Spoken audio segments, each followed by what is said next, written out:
Hello, Internet, and welcome back to Neon Souls.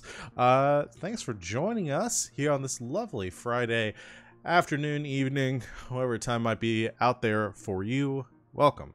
We're all here today, which I'm very excited about, and we're going to be playing some The Sprawl. If you haven't joined us for a session so far, it's a Power by the Apocalypse game. Cyberpunk goodness, and all these hooligans just trying to make a living in this crazy town that we call San Angeles. So we will get into a recap here in a little bit. If you were around since we got started here, you just saw our pregame video, our roll with all of our other shows that we do here on this channel. If you're interested in any of those, or if you watch our stream here today and you are interested in checking any of our other streams out, our next one after this will be tomorrow. Saturday night's Apocalypse is back. We had a brief hiatus of like a month and a half trying to get some stuff worked out. Unfortunately, we've had a lot of personnel changes. We had some people that had to leave the stream, unfortunately. We're bringing on a new player, so we'll still be back to hopefully finish up our Prince of the Apocalypse campaign, or what remains of it. It's a clusterfuck at this point, so come join us and see what horrible things I have done to that game. That's at 7 o'clock Eastern Time tomorrow. Otherwise, our schedule next week should be normal, except for Thursday. Since it is Thanksgiving here in the US, we will not be having a Wild Space next Thursday. We may have some other stuff going on throughout the week, some video game streams or some other random one-shots, things like that to fill your holiday hours. For those of you being responsible and staying at home, like many of us are, and we'll find something to entertain you with, promise. I'm gonna let these fools introduce themselves, talk a little bit about what they are doing, who they're playing here today, and anything else they've got going on right now. Starting with GB. Graybeard of Graybeard's Tavern, and tonight I'll be playing Klaxon, the drone jockey driver. And things going on Sunday. I'll be back here to play some Monster of the Week as Rexy Machina, the professional flake. And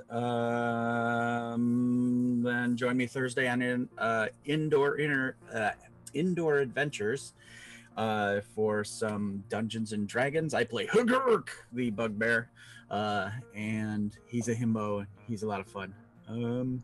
Other than that, join me Sunday morning for my own show where I play with a lot of toys, and we are going through Deep Sky Derelicts. That's it for me, GB. Hello, I'm Imaginatrix, also known as Morgan on the internet. You can find me at Imaginatrix everywhere. I normally do cosplay, but I've decided to hang out and do streaming with these lovely folks. Most of the time on Fridays, I'm here playing Neon Souls, and right now I'm on Encounter Roleplay on Wednesdays playing I Hunt. I play Terry, who's a ghosty, witchy, fun, nice goth girl, and that's where we're at there. So, and that's it for me. Oh, and tonight I'm playing Clarity the Hacker. Hello, I am Savvy. I'm at Savvy Seaworth on the internets, where you can find me for the next 5 or so weeks online, almost every single night, barring tragedies, which sometimes happen. Yeah, I'm here when we're live. I am also on Encounter Roleplay on Monday nights playing D&D, and Wednesday nights with Morgan running I Hunt. It's been really fun. But tonight, I am playing Choke the Killer. And I am Christina Sid. You can find me on the Twitters at Greek Sid. Next time you'll see me is also on Sunday. Haha, slang, woot woot. But tonight I am playing Impulse the Pusher. And rounding out this group, I am Sean at the Kraken King on Twitter and pretty much everywhere else. I'm running the show as the MC. I play everyone that these people are not. Thank you for the bits in the chat, Captain Nemo. We are all glad that Choke is still alive here today. If you missed our session last week, I'm going to go ahead and do our recap, and then we will get started. So, last time on Neon Souls, your gang was in the middle of a high-speed chase across the streets of San Angeles, trying to transport one data courier named Brandy for Ares Aegis. You had been attacked by helicopters and cars and explosives and all sorts of things, leading to Choke being separated from the rest of the group. Choke led the rest of these ground forces on a merry chase, ending with her destroying several cars of these attacking goons, and identifying that these attackers, these assailants that had been after you, were in fact from Ares Aegis. She was unable to communicate this to you guys, as you were went on radio silence to keep your transmissions from being tracked and keeping them from being able to identify you, as the Tortuga was in pursuit or being pursued by some drones. Choke determined no witnesses and decided to cap everyone that was involved in this car, in these two cars that had come after her, in a very brutal display. Loaded up her motorcycle in the back of a truck she stole and came after you guys. Everyone else ended up in the South Bay Arcology, where there was a warehouse district, a subterranean warehouse complex that you had been instructed to make the drop-off in. As you pulled up, you saw that there were several armed personnel there waiting for you. While they had, after they identified that Brandy was in fact in the car with you, one of them pulled a gun on Klaxon, drawing it at point blank range. However, luckily, and due to some good move usage, Choke showed up just at the nick of time, trying to sideswipe the dude with the gun with her truck, failing and running it headlong into the Tortuga, protecting Klaxon, but hurting a couple of you, very badly injuring herself. Firefight broke out as the Tortuga was assailed by all of the hardware that these attackers had brought with them. As you were beginning to make your escape, Choke, diving for the Tortuga, was shot by a sniper, and as in the head, fracturing the helmet she was wearing and part of her skull. You guys tried to get, realizing the critical condition that she was in, did some emergency medical assistance with the new equipment that you had picked up, saving Choke's life. Choke receiving a permanent negative to your mind, I think is what ended up. Yeah. And everyone was more or less okay. You made contact with Renata, and some things were brought to light. That in fact, the person who had hired you was not Ares Aegis. Your transmission had gotten hacked and redirected to another arms dealer called Mercury. They had set up this essentially ambush where they would capture Brandy, have you carry out the delivery, and then planning on killing you as the completion of the job. You decided to carry out the job with Ares Aegis, meeting them, delivering Brandy, with the condition that once she delivered this data, she would be done. As you, Impulse, had a good connection with her, convinced her to fight the power with you, and leave her current career behind. You did so. The drop went well. Choke got her bike back, and everything was good. We did a little bit of downtime. You guys did some rolls. You got Choke a new bike, got some gear, and as your break, as a little bit of downtime was concluding, a data droid arrived outside of the workshop. Klaxon let it inside. It did not blow you up, as you were worried about for a moment, and in fact gave you a job to infiltrate the IDIS corporate offices in San Angeles, gain access to the iTech Development Center and upload a virus to their manufacturing mainframe, and then access the broadcast station and broadcast a file which your employer would provide to you. The droid left after you accepted this mission, and as Clarity came out, she pointed out to you that she had picked up a catechism transmission that had been broadcast from your location not too long ago, and you put two and two together, realizing that this job seemed to be coming from catechism. So that is roundabout where we're going to pick up our session here today. You are we have a couple of things that we need to get through, so we're still in kind of our between mission zone right now. You guys have the job, you've gotten the job. I'm not going to start the legwork clock yet, because we've got a couple of scenes that we need to do, since some of you rolled over with your links last session and the session before, and there were a couple of other things we needed to get done. So I'm going to leave it up to you guys. What do you want to do first? Because I know, Choke, you've got a couple things you need to do with your level up. Maureen, you weren't here last week, so if there's anything that Clarity wanted to do between missions, anything she wanted to buy, or scenes she wanted to have, and then a couple of you had some other things, and then also these scenes. So we've got a smorgasbord in front of us and 3 hours to do it. So what do you guys... I'll go dumpster diving first? Okay. Let's go ahead and do that. Now, is that a between mission move, or is that at a beginning of a new mission? It's a start of mission. Okay. So let's go. Wait? We'll go in and do it. If it goes bad, I may go ahead and add that to the clock, but we won't. I'm not going to count that as you guys really like starting the mission yet. Oh, and it does. Oh, it does go bad. Right. I still get one gear, so. Okay. Cool. On a miss, you still get one, and then does it have any other miss conditions? No, it does not. Because I called that out last time, and you were like, "Oh, but it's a fail," and I went, "Oh, I'm sad." Here, I'll broadcast it just in case. Yeah. 10 plus and 3 gear.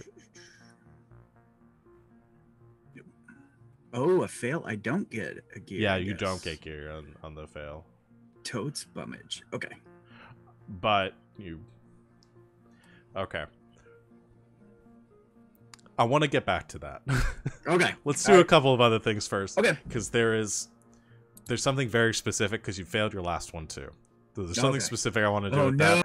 Let's do let's call that let's call the rest of this a flashback, as we are, or that was a future Klaxon problem. Yeah. Yeah, essentially what just happened here is Klaxon's walking through the junkyard, picking up a couple of things, looking for some stuff, and can't find anything he meets, and as the ominous music begins to play, foreshadowing something else, the Lost logo comes over the front of the screen, and we go back to something happening prior in the day. So, alright, what else do you guys want to do first?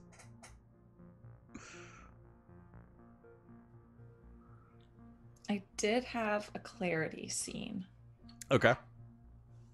Because we rolled over. And Yeah. I had an idea. Okay. So, at some point, Impulse will approach the closet and knock. Claire? Yeah? You available? I mean, physically or metaphorically or like relationship wise? I would say at least mentally. Sure. Okay. I had, well, I guess it's kind of like a favor, but I thought it might be fun. So I'm kind of realizing that I really need to be thinking more about a matrix presence. I feel like I've really fallen off since my SimSense days, and I think it would be just a really smart idea for me to, just have a very like on brand like avatar. Um, would you be able to help me out with that? Yeah, I build avatars all the time. I mean, I don't use a lot of them. I have my one that I like, but I would consider myself Right, pretty. the rabbit, right? Mm-hmm. Yep. Yeah. The internet and Matrix is all about anthropomorphic animals right now. Oh, that's Ian. Oh, Yeah. okay. See, this is why I come to you. This is good information. Okay. So I want something that's still me. Like if you found out, like, oh yeah, that's like Impulse's avatar, like that would totally make sense. But also something that like, if I don't know, like armed forces or hackers or something found it and they were like, who's that? And like they would have no way of tracing it back to me. Do you know what I'm saying? A chameleon.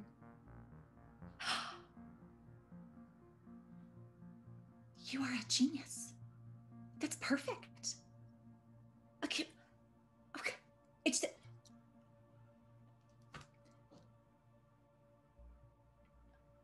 need to pay you more. Like not us, like because we can't afford to because we split it evenly, but like they need to pay you way more. I'll tell them. You should. I will. I will. Okay, cool. Whoever they Okay. are. Yeah. They should definitely. All of them. Pay me more. Mm-hmm. Yep, but yeah, I think a chameleon would just really fit your whole vibe. Plus, you can change the color to whatever you want whenever you want. Yeah, exactly. Which kind of just seems like you. It's the perfect branding. Okay, I love this. I love it. I love it so much. How do we do this? I would like, since I've had my thingy taken out, I can't plug in yet, but I plan to rectify that very shortly. But could you help? Yeah, sure. We can like just build one on my computer right now and then go from there, and it can be yours whenever you can plug back in and stuff. Oh my god, this is great. Okay. Yeah, let's do it. Okay, so first we need to pick from these presets, and then you can pick your outfit, and then you can pick like all sorts of other little things that they can do. Oh, you need to pick your idle pose and your idle animation and lots of stuff. Is there like a more of a bevel? Yes, that one. Okay, yeah, that's yeah. So we play what is that game where you just dress up stuff and then send it off to your friend? There's some mobile app. we played Barbie Dreamhouse for a while, basically. So make a beautiful chameleon avatar. Yes. Perfect. I love it. All right. That is one scene down. I have a scene if we're doing scenes. Sure, let's do those first then. The choke is supposed to have one of the Klaxon. Okay. So I have one. So I think like at least a couple of days later, once she's like sort of sufficiently recovered from, getting shot and almost dying, while Klaxon is sort of working away or whatever he's doing, I think she will like wheel the just busted bike into the shop, just kind of like knock on whatever he's under working right now. Rolls out. Hey. Sup? You got a minute? Yeah. Well, a few minutes. She will like point to the bike. I think this is a bit out of my area of expertise. Yeah, that's gonna need a bit. You always time to learn. As he holds up her spanner. Actually, that's what I was gonna ask you. I can help fix the Tortuga, and maybe you can show me a thing or two. Sounds great. He looks around and he goes and gets like a I guess it would be like that rough army canvas. It's like a canvas bag, but it's like that rough army canvas green bag, and it's like for him, he's holding it in both hands, and then he hands it to you, expecting you to be like, but you know, he just take it with one hand, and yeah. So bike Tortuga, let's get your bike going, and then we'll start. And he goes to say small, like your bike is nothing, and then he's like, start there, and then we'll work big. Cool. And what happened to the bike? I can't remember. The whole back tire is completely busted out, and shot out, and then it took several flips across the road, and then it was in the truck that I wrecked. Okay. But it's still in one piece. I think most of the It's not damage. a great piece. Most of the damage prior to the truck crash was kind of superficial. Like there's paint scuffed off of it. Back tire could have fixed that, and then it kind of got ping ponged around the inside of the truck. So yeah, that's.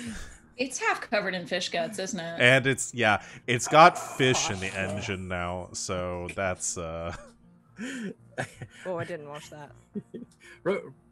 Rosie, I say he says that, and he turns, but he can see through her eyes in his head. Still does it, and so Rosie she just like comes floating down.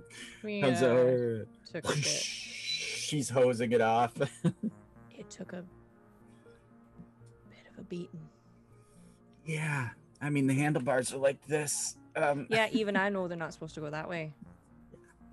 So as Rosie's like hosing it down, maybe that's it. We get like we've got a hammer and a basically a gigantic pair of vice grips, like tongs, that maybe you're holding, and then Klaxon is like punking it back into place, and then he trades it and hands you the hammer, and then you're like whang, and the thing is bent the other way. It's like, okay. tap.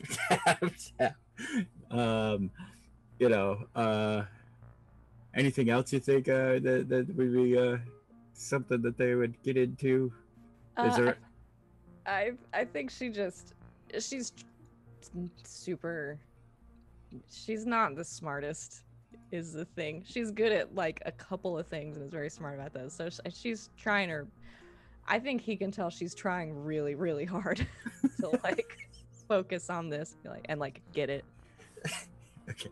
Then and because of the new stuff he's been taking, he starts to kind of sound more like a doctor, and then he'll say, the electro ion adhesive bonding material, and then you'll be like duct tape, kind of thing. So you get it, and probably at one point something like you have to lift a part of their Tortuga that's just ridiculous, that no human should be able to lift, but because you're choked, you hoist it up. Yeah, I think it's nice. Maybe there's some like Eddie's father, my best friend kind of music. Great for the montage. Let me tell you about my best friend. I think, and then As with you guys clinking some beers together, and yeah. Okay, sorry. Go ahead. She has one other thing she wants to ask Klaxon. They've gotten farther in, and I think it's probably been quiet for a while, and then just kind of says like, "Can I ask you something?" Yes. So you've got one of those Yeah. things in your head, the cyberware. Yeah. Does that hurt? No. When it gets cold, sometimes you get like brain freeze, and that's kind of funny, because I mean it's actual brain freeze. But you know, get yourself a North Face beanie and you're all good. I look terrible in hats. Yeah, just after, I don't know, after everything that happened, a couple more upgrades is maybe sounding like a good idea. So what are you thinking? There's a couple of guys I know that after taking some pretty big hits, injuries, that kind of thing, they got the synthetic nerves. Oh, oh, nice. I know that shit's gonna hurt. Yeah. But, I don't really want to get shot again that bad. Yeah. That bad. I think the trade-off with that is that because a lot of the elites that I dropped off back in the day, were all jacked up. Part of the thing is sure your nerves are way wired, but boy, when you get hit, you get hurt. Yeah. You feel it. I don't know. What do you think? You have been getting shot a lot. He says, like, almost embarrassed, you know. Yeah. Yeah, that last one was not great. Yeah, the old knock to the noodle is usually not a conducive. I mean, you don't normally walk away from that, so that was impressive in like a huge way. It looks cool. It She like turns her head. This like gnarly scar. Well, and you've always kept it, high and tight anyway. So I mean, that just now it's about framing. Yeah. So I think I might. I'm a decent doctor, but I don't know if, and this is a game question for you, GM. I don't know if you can do that. Yeah, can I do the cybernetics? Because I think that's actually a separate expertise in the fixer line. So as far as getting the cybernetics or having them installed, finding somebody that can sell you them is one thing. Anybody can hit the streets and try to look at connections and stuff. You guys just have to flavor who you're going to for that. Actually putting in, so I would say it depends on the cyberware and what the nature, like upgrading Choke's arm. I would say Klaxon might be able to do that.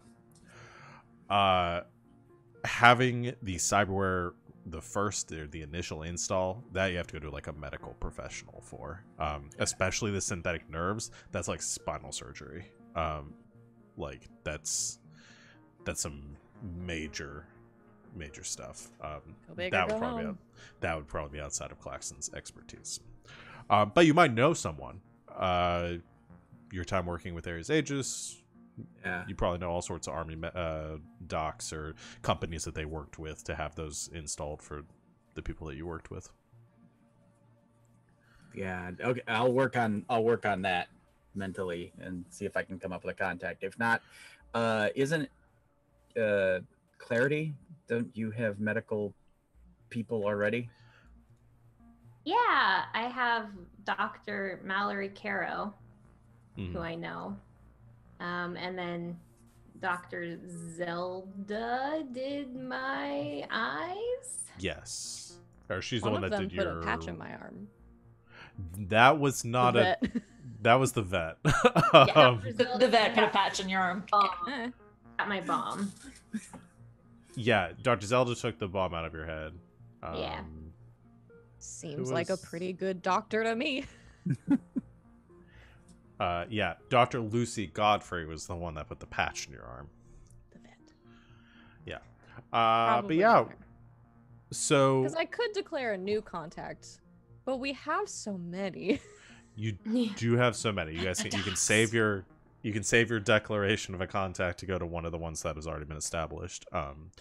Plus, pulling back the curtain a little bit, you're taking this as a move for chokes, so I and don't so have to hit the street. yeah, no rolling or anything. We're just going to go through the list as if it was getting it from character creation. So I think you get to decide, because that's gonna. I don't know which options you're gonna pick as far as like how you pay for it. Who do you want to go to? Medical professionals through like Soma, military through like Ares Aegis. You could go through your. I mean, IDIS already owns you. You go back to them. See if you can get anything additionally there, but that's going to be a hard negotiation because they already bought you some toys. They already own me.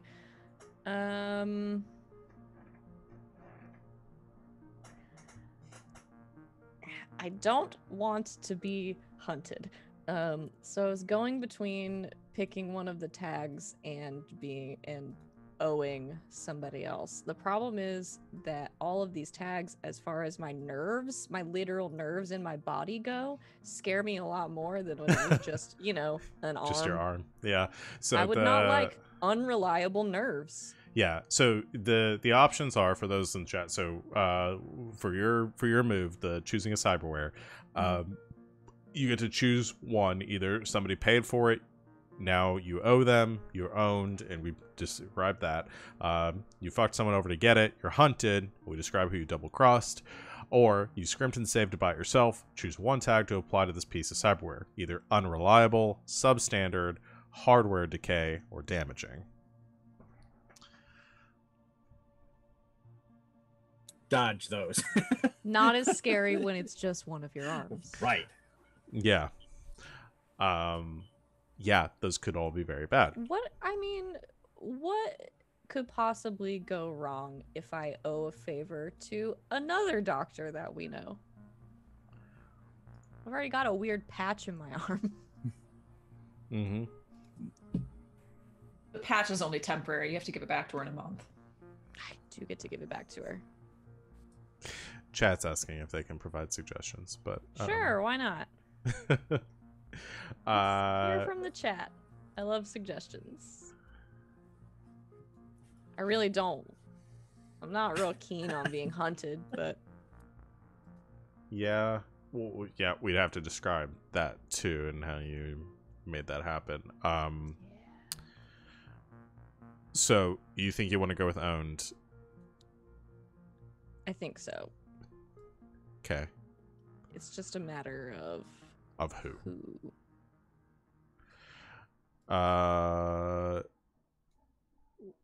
Let's say, I mean, I think Ares Aegis or Soma is going to make the most sense. Either the medical professionals in Soma or the Ares Aegis. You just get to decide who. Yeah, I mean, I'll say as much as I want to get Soma on the table here, at some point, like, Choke knows people that work for Ares Aegis. Yeah. So go to, like, Renata. Yeah, that makes more sense. Okay. She fucking owes you.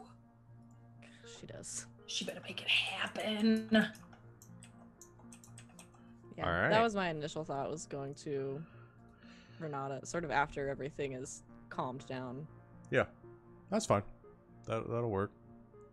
So yeah, you go to Renata a couple days after the job, have a nice long conversation with her. She sets you up with some contacts with Ares Aegis, who to go through for that. She provides a good word, so they'll provide you with the credit that you know, to actually pay for it, because you don't have the money for it.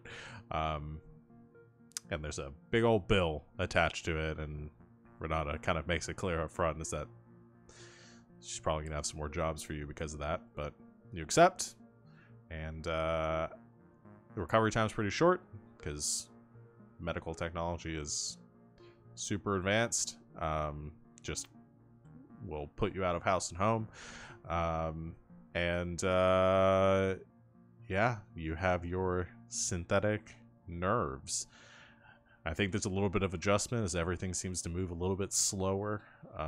Everything kind of like you find yourself reacting to things. Spider-Man grabbing cans of soda as they fall off the table. Things like that. And yeah, Choke's a superhero now.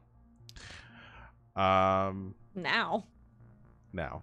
You weren't before. So you're full on Winter Soldier now. Hell so yes. we had one more scene at least. Well, technically 2 scenes that we're doing as one. We have Impulse with Choke and Choke with Impulse. What are you guys doing for this? I'm imagining that this goes down like just on a random night of drinking, probably binge watching, you know, Rock'em Sock'em Love 'em or something. Or what was the new one that we came up with? It was Fight 'em or Date 'em? Date 'em or Fight 'em? Oh, Yeah. God, what did we call that one? It was like Date or Fight. Date or think it was Fight, just I think. Date or Was Fight. it just Date or Fight? Yeah. Yeah. Definitely watching some of that. And probably had a couple of drinks and just sort of looks over at Choke. I have a question. Yeah. Hypothetically speaking, if you were going to stage a coup, how would you do it? A coup?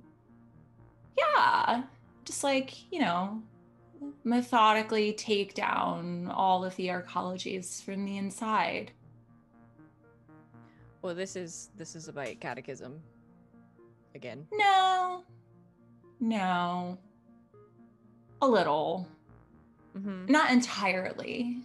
Mm-hmm. But how would you do it? Well, I mean, it depends on your target. A government coup, different from a corporation. Well, they're kind of one and the same. Once one Hmm. falls, the other's going to fall at this point. Fair. Well, I mean, it depends. You have to... The first thing is, you have to know what you're taking over. You can't stage a coup in a system you're not a part of, you know? Yeah. You gotta know what you're getting. You gotta know who you're getting in the fallout. And then after that, it really just becomes a strategy game. Like a war table. So we're basically pre-game. We place the pieces. So you need basically what would you call them? Sleeper agents?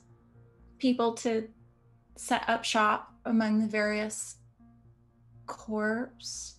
You could. And then- Sleeper agents, spies. You get your intel. They send it back. Then you figure out what units you need for that particular enemy. You send them in with more information than the enemy knows you have. The main thing if you're going to do something like that is the information gathering process is long and the hit is as short and quick as you can make it. So they can't regroup.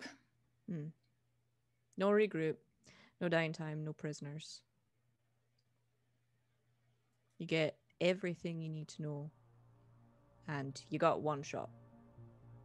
Because if you fuck it up, if you're not dead, you gotta go.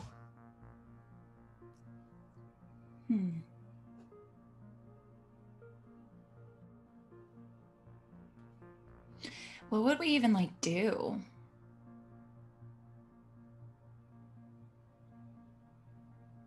I don't know. There's only 4 of us. Is the thing. No, not us. I mean, just like, the world, what would we do? With like the corporations? I have a friend. He's a teacher or whatever. But he knows a lot about like before, you know? He'll talk your fucking ear off, but god damn it.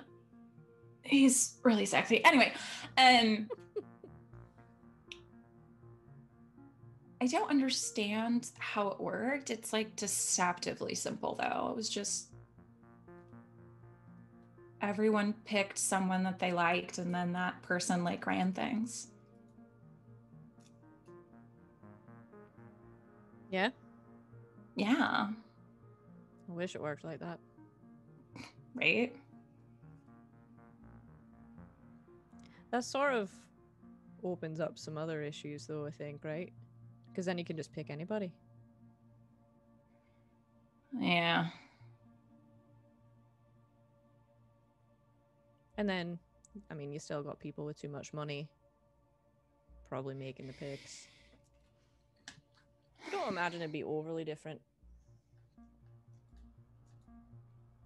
It'd be better though.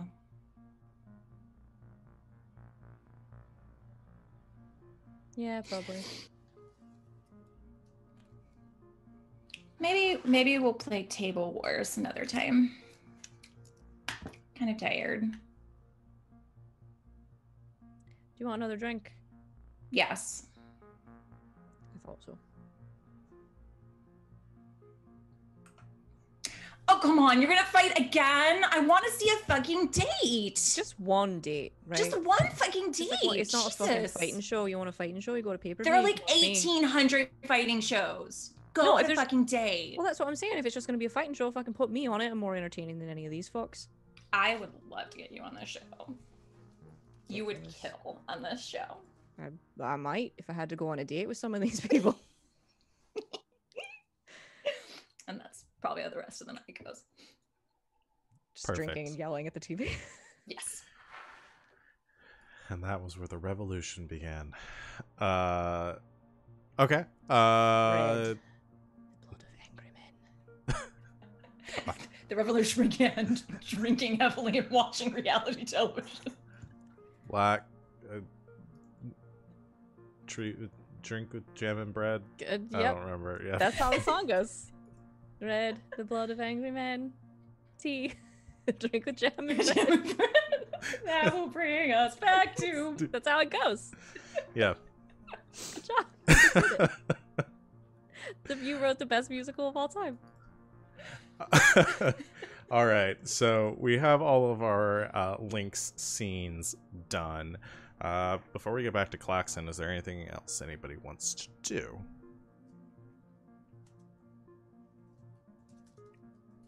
No? All right. So, that'll bring us back into the present. You guys have your mission. And you need to start preparing for that, figuring out your approach. However, Klaxon, in wanting to gear up for this mission, hits the junkyards, the same one you did a couple weeks ago, seeing if there's any gear, anything else you can find there, hitting the piles and piles of scrap that are just tossed here by the corporations, and there's just, you can't find anything salvageable. Macho Randy's salvage. Yeah, Right? Macho Randy's salvage. God, you'd think that how many Randy Savage references have we made in this game? Does he just Not own? enough. Is Macho Man Randy Savage the leader of one of these corporations now? They froze him, and they've been cloning him repeatedly, and it's Yeah. just, God, it's a whole thing. He was the president for a while. It's just, hell. So yeah, you don't find anything. You've said before that you go here with Scooter. You guys are leaving, and Scooter waves. It says maybe next time, and heads over to his truck and takes off. And you climb into the Tortuga, and you hit the ignition as you're beginning to rev up the engines. There sound like a clicking noise, and the whole Tortuga just goes. Then you kind of flick some toggles and some displays, and it's completely dead. Oh. All right. Well, start at the bottom and work our way up. And yeah, he'll just like go over to an engine panel. And... as you begin to do this, there's a knocking at the window of the driver's side door. Since last time that happened, there was a guy with a gun to my head. Klaxon will draw and, short stomp and kind of check the glass to see if there's a reflection or someone there first. And then I see? You do. You look out. Looks like whoever this is has stepped away from the door a couple paces, and they do have their hands up as they're kind of expecting that what they're doing here might be a little sketchy. They don't have any weapons out right now. And as you're looking out the window and you're getting kind of like a side profile of them, it's someone you recognize. Okay. You haven't seen this person for, I'd say, close to 10 years now, because, well, by your memory, they're supposed to be dead. Back in your time working for Ares Aegis, you ran a lot of black ops, like drops, and ran some missions for some of the shadier elements of the corporation. And this person was your point of contact for all this, ran the operations usually. A taller gentleman wearing usually wearing wore a suit, like a navy suit, had dark hair, very clean cut, very much like if you watch any war movie and like the CIA guy is there, and okay. Yeah, it kind of has that look and had that feel, and you knew them only as the Colonel. Now, you believe that you were led to believe or told that they died in a bombing, probably 10 years ago during some conflict that you weren't involved in. Now, though, looking at them, they look a little older. They're less clean cut. Their hair actually looks like they've had some reconstructive work done on the side of their head, so that they have a side shave that mostly it's like scarring and surgical scars and stuff on one side of their head, leading to some burn marks around their jaw. They have some cybernetic sort of plating around the bottom of their jaw, leading down their neck. They look rough. And currently is not wearing the suit that you're normally wearing, actually wearing a kind of a black jacket that's zipped up in the front, and some dark jeans as well, and holding up their hands, and you can see some cybernetic like fingers that have been attached to their remaining hands, all kind of glistening in the low light here, and they speak out and say,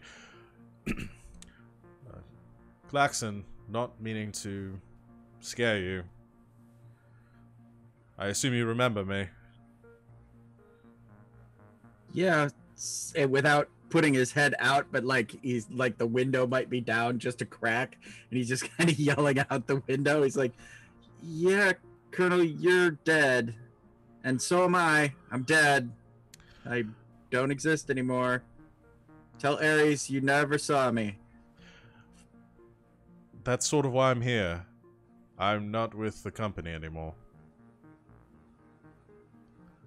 From as one dead man to another, I'm sure you can understand. And Klaxon is way too freaking trusting, so he... GB is paranoid as hell, but Klaxon is like, okay. And so he goes and he takes the crank, the manual crank, since the power's down, and cranks down the side panel of of the Tortuga, and is like, "Come aboard, Skipper." Right. He climbs inside and looks around and says, "The ship's about how I remember it. Still a piece of junk." Oh wait, that's my baby. He pats pats the support beam. Right. This thing hauled us in and out of a lot of scraps. I mean, how? Wait. Okay, you're not dead. I'm not dead. Two ghosts just hanging in a tank. Beer? Sure. He goes over to the mini fridge. It's welded to the deck and gets a couple of beers. Takes it and takes a slow sip, looking around a little bit, and then sits in one of the seating that you guys have along the side of the walls with the harnesses and stuff, and just sits down casually in one of those and says, "So, other than dead, how are you?" Still flying. Still patching people up. Speaking of which, you should probably be a little bit more careful about the yards that you frequent. I pulled your image from some security footage here. I'll make sure it doesn't end up in the hands of the company, but came very close to this going across the wrong person's desk. So he makes a mental note to ask Clarity to change up the cameras next time he comes here. But I came here for a bit of catching up and a bit of business as well. I'm not with Ares Aegis anymore.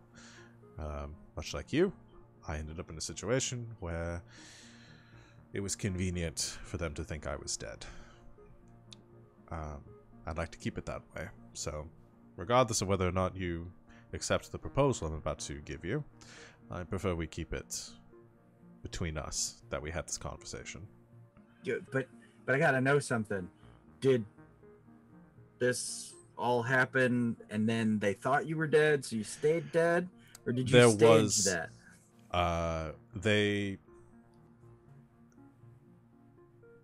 The explosion was not part of the plan. I took that as convenient timing to make my exit from the company.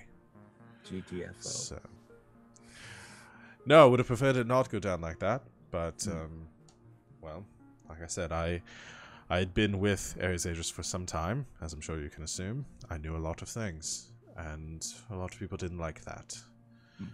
So, anyway, the people responsible for this have been taken care of. I'm doing quite well for myself now, as it seems that you are able to afford to keep doing this. I know a little bit about your setup at that workshop. And your I own that crew. building. Very nice.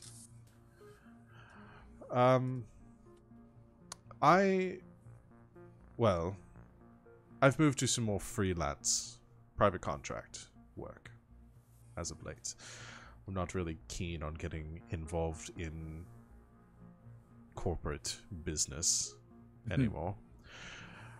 I work for, or with, or well, more so I run now, a group of similar independent contractors, mercenaries, you might call them. We do work, well, that we prefer the corporations not to catch wind of. People need jobs done off the books. As he's going on this, it suddenly Klaxon, as something at the back of his mind's like, wasn't there something about another company? Mercury. Yeah, but as that's like percolating in the back of his head, he's got his beer in this hand and he like leans down on his knees and his other hand behind kind of is at his gun but not on his gun. You know, like, sure. Is he gonna suddenly say, basically, is he suddenly gonna say, I'm with Mercury, haha, and so. I think sensing some tension, but not knowing, and he doesn't see you reaching for the gun. He just says,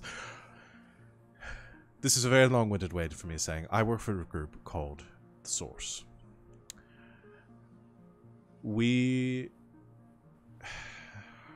I won't put this delicately. We handle black market contracts, usually jobs against the corporations.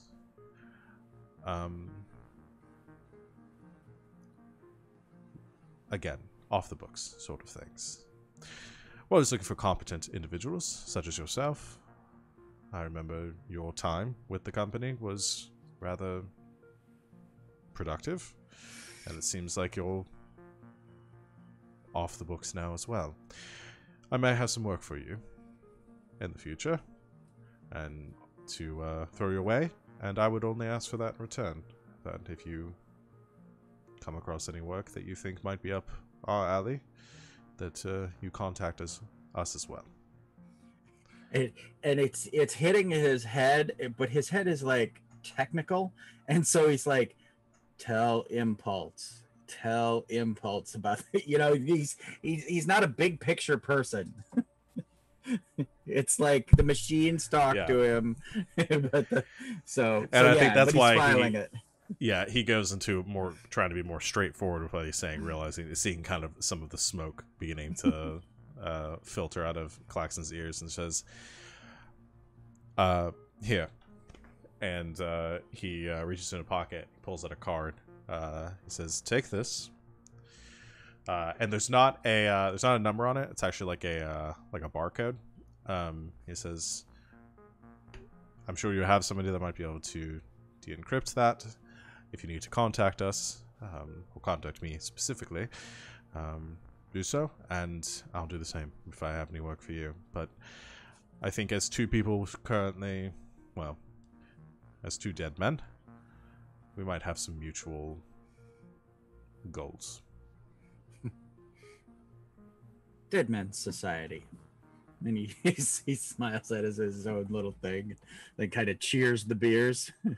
Yeah, clinks the necks together and says, as he finishes his, and says, "But I'll leave you to it. I didn't mean to interrupt your day. It's been nice reconnecting." Sort of leans out, reaches over, and pulls off the side paneling of the truck this small black disc, demagnetizes off the side, and the Tortuga begins to kind of, the lights begin to come back on. "Sorry about this. I really didn't want you shooting me before I had a chance to talk." Sticks that in his pocket. Do be in touch. Nice seeing you, Colonel. You too, Klaxon. And he leaves, wandering back out into the scrapyard and vanishing as you launch the Tortuga. And like before he can forget, he'll call Impulse and say, "I met another dead man. I don't use any names or whatever because you never know about our communications." Axelab, the freezer's full. We don't have any more room. Just remind me to tell you about the dead man when I get back. Okay, that sounds interesting. What have you been up to? Okay. Yeah, so he gets back, and normally when he comes back from macho salvage, there's like clanging and dragging things out, but there's nothing. He comes out empty-handed. He'll tell you about his encounter with the Colonel and first he hucks Spiderbot out and throws up the jamming field, and then tells you about the Colonel and the Black Ops missions and black market jobs and a procurement that he works with now, and he'll basically spill his guts about what just happened. They were called what? The Source? Yeah. Oh, this is good. This is really good. This is groundwork. This is great. Like, why start from scratch when someone's already laid the foundation? This is wonderful. Okay. Figured you know what to do with that, and then he gave me the encryption card to contact him if we need It's to. so dumb. Anyone could grab that. Wow. Oh, it's cute though. Okay, I'll give this to Claire. Okay. Excellent. Thank you. I did not initiate, and besides, Okay. he magnetic mined my tank. You can do that? Yeah. We need one of those. Can we get one of those? Would Scoots have one of those? And she'll just like go walking down the hallway like, we need to get that next time we go shopping. Yeah, and he's thinking, yeah, okay, that's way high tech stuff that, anyway. Cool. Awesome. Well, what next, guys? You guys have a mission. Do you guys want to round table everyone in the conference room to figure out how you guys want to deal with this? Yes. All right.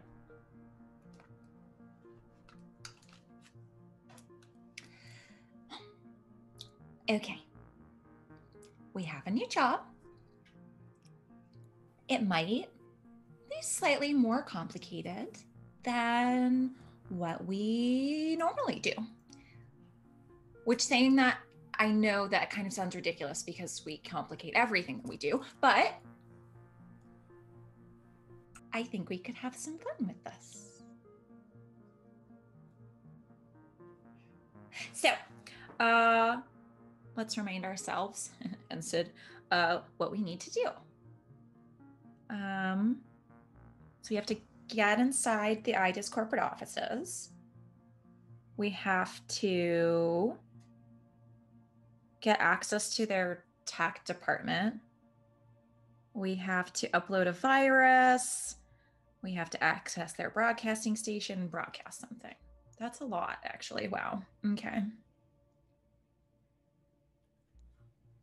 So just so we're clear, you all know that I can't be seen fucking with any ideas, anything, right? Yes. They will literally take my arm. Yeah. And probably my life, but I'm more concerned about the arm. Of course. Which is why I think it might be a lot of fun to basically plant like a little, think of it as a delayed fuck you bomb for catechism. I still want to get paid. And I still want to technically do the job. But I feel like there's about 10 different ways to Sunday that we could still not technically fuck over IDIS in the process and totally fuck over catechism. What do you think? Isn't the job? Go ahead.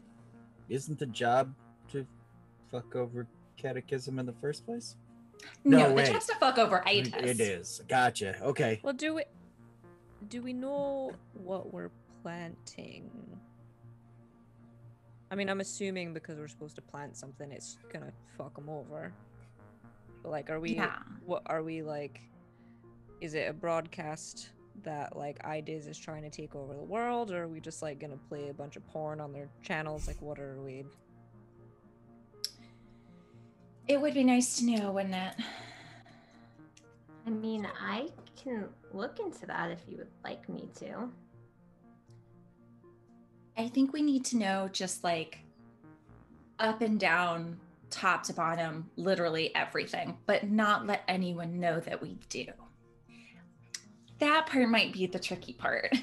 Is there any way you can isolate looking at that? Because, I mean, no offense, but that's basically some kind of bomb for computers. And I wouldn't want you to bomb your own computer. Yeah, that would be a bummer. Yeah, like I'm there's definitely ways to do it. It might be a little difficult, but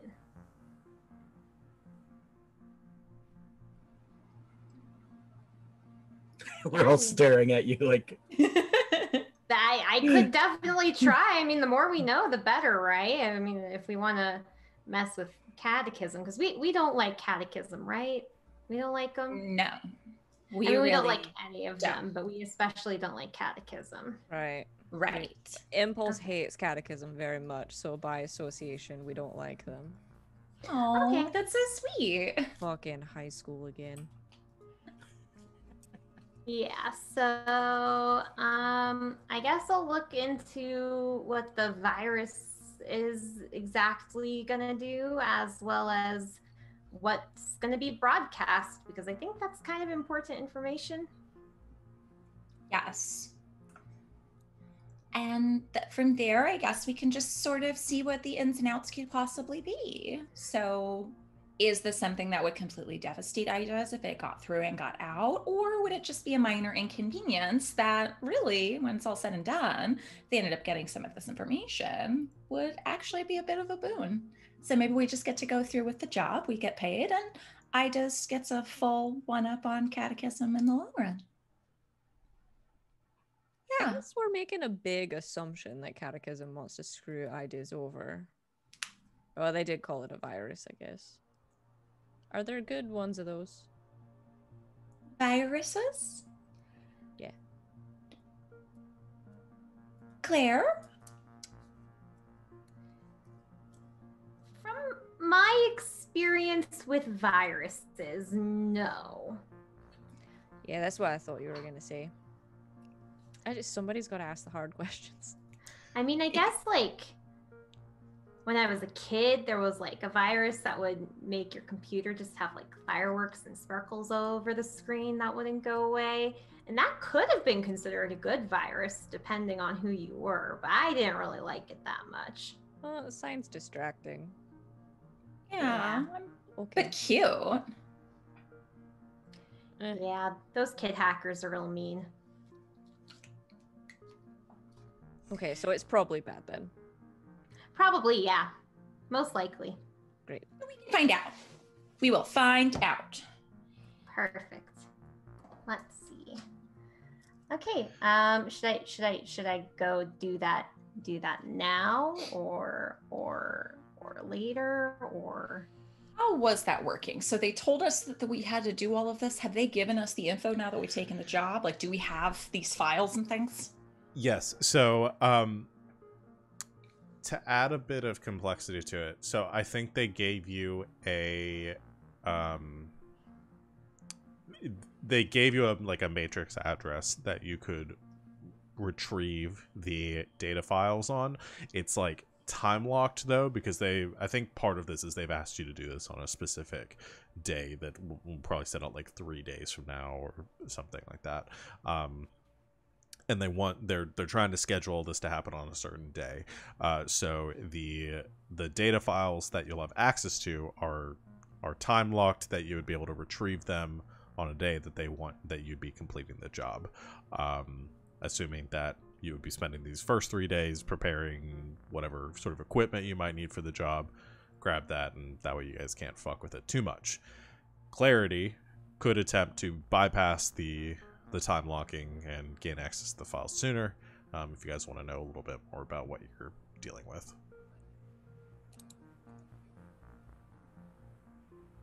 I like the sound of that. Yeah, me too. Okay. Let's do that then. And see how that goes. So, Clarity, are you jacking into the Matrix to try to... Yes. All right. Let's go ahead. Let's go and roll to jack in then. Alrighty. Or to log in. It's a 13. All right. So, Clarity, you head back into your office, and connect yourself with your neural interface to the to your system, and I think as Clarity's eyes go dark as you're kind of transferred into the matrix, this like swirling like stream of data that moves throughout the city, sort of popping up within this this data forest. You have this I think the display for the matrix in the San Angeles typically follows the same geography as the city, and you have essentially like a drop off like at your location within the matrix, your IP address, where this like this data box has been delivered to you. You approach it, and it's got this timer on top of it, and you begin to sort of plug away trying to access this this information. With a 10, you're in clean. So you look it over, and I mean, whoever put this together seemed like they weren't too concerned with somebody trying to do this. They didn't put as much security around this as they should have. So you very quickly find some flaws in the coding, and as you do, the whole thing sort of dissolves and begins to unfold around you, and the data is accessible as this box opens up. I'm trying to think if there's any other roles that you would need to do here, but you've accessed the information you're in. But as it sort of yeah, actually, what I'm going to have you roll for here instead, it's an overwhelming amount of data, and most of it is this virus seems to target a very specific elements of the catechism, like manufacturing systems, and that's sort of like half of the puzzle. In order to fully get a picture of what this virus will do, you'd have to essentially fabricate or somehow create the other half of the puzzle so you could simulate whatever the end result of this virus is going to be. So you have a couple of options that I guess it's up to Clarity of how you would try to do that. If you just want to research however you would create that, hack into catechisms servers to try to somehow copy whatever programming they have in their manufacturing systems, or anything else you can think of. Let's see. Would my console cowboy move apply here? Yeah, that's the one that gives you the hold. What's the text of that move? When you connect to a secure system, roll mind. 10 plus gain 3 hold. 7 and 9 gain 1 hold. While in the system, you may spend 1 hold for any of the following. And it's a bunch of effects. Okay. Let's see.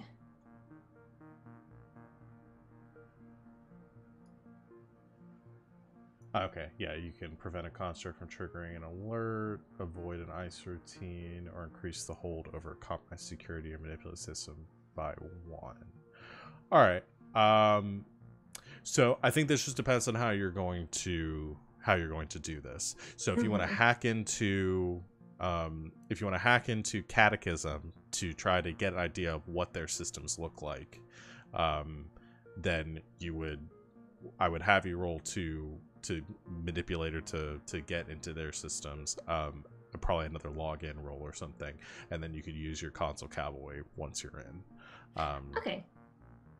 Or your other option is you could attempt to do like a research roll to try to simulate whatever this might be.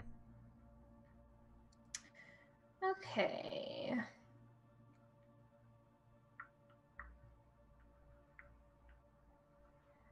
Trying to think which would be better. I'll start with trying to do a research roll. Okay. And then if that doesn't work.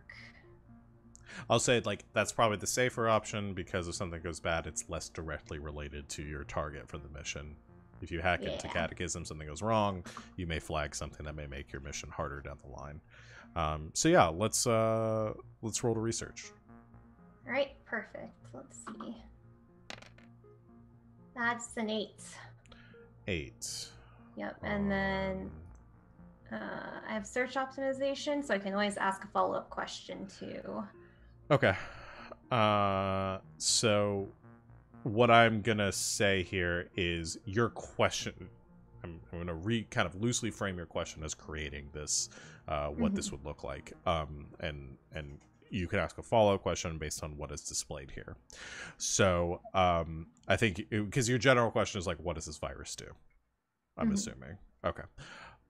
So yeah, you access a few websites and a few areas of the Matrix looking for as much information as you can on corporate manufacturing systems, and kind of trying to get an idea of what you'd be looking at with Catechism, kind of streaming through the Matrix and looking for like into the areas that are outside of corporate control, more like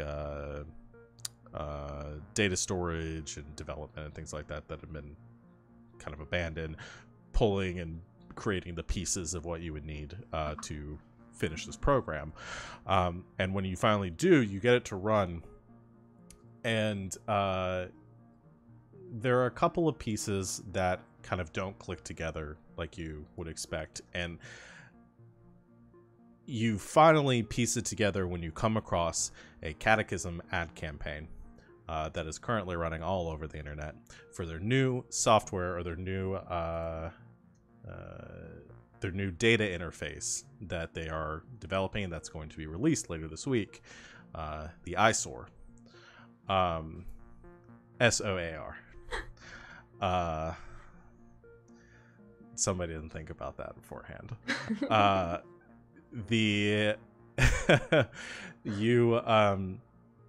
When you piece that together and you complete some of the manufacturing program that you've kind of been able to compile, you're able to determine that the virus that they have given you essentially hijacks the software uploads that are the operating system of the ISOR, and locks the program usage so that it can only run a certain type of program or certain developers programs, namely Catechism.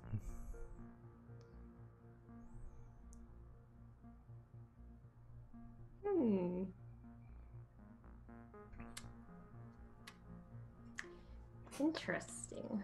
Is Catechism trying to like go fucking Bono on all of our data pads? Like just get it in there and you can't take it off? Like Essentially. That rules.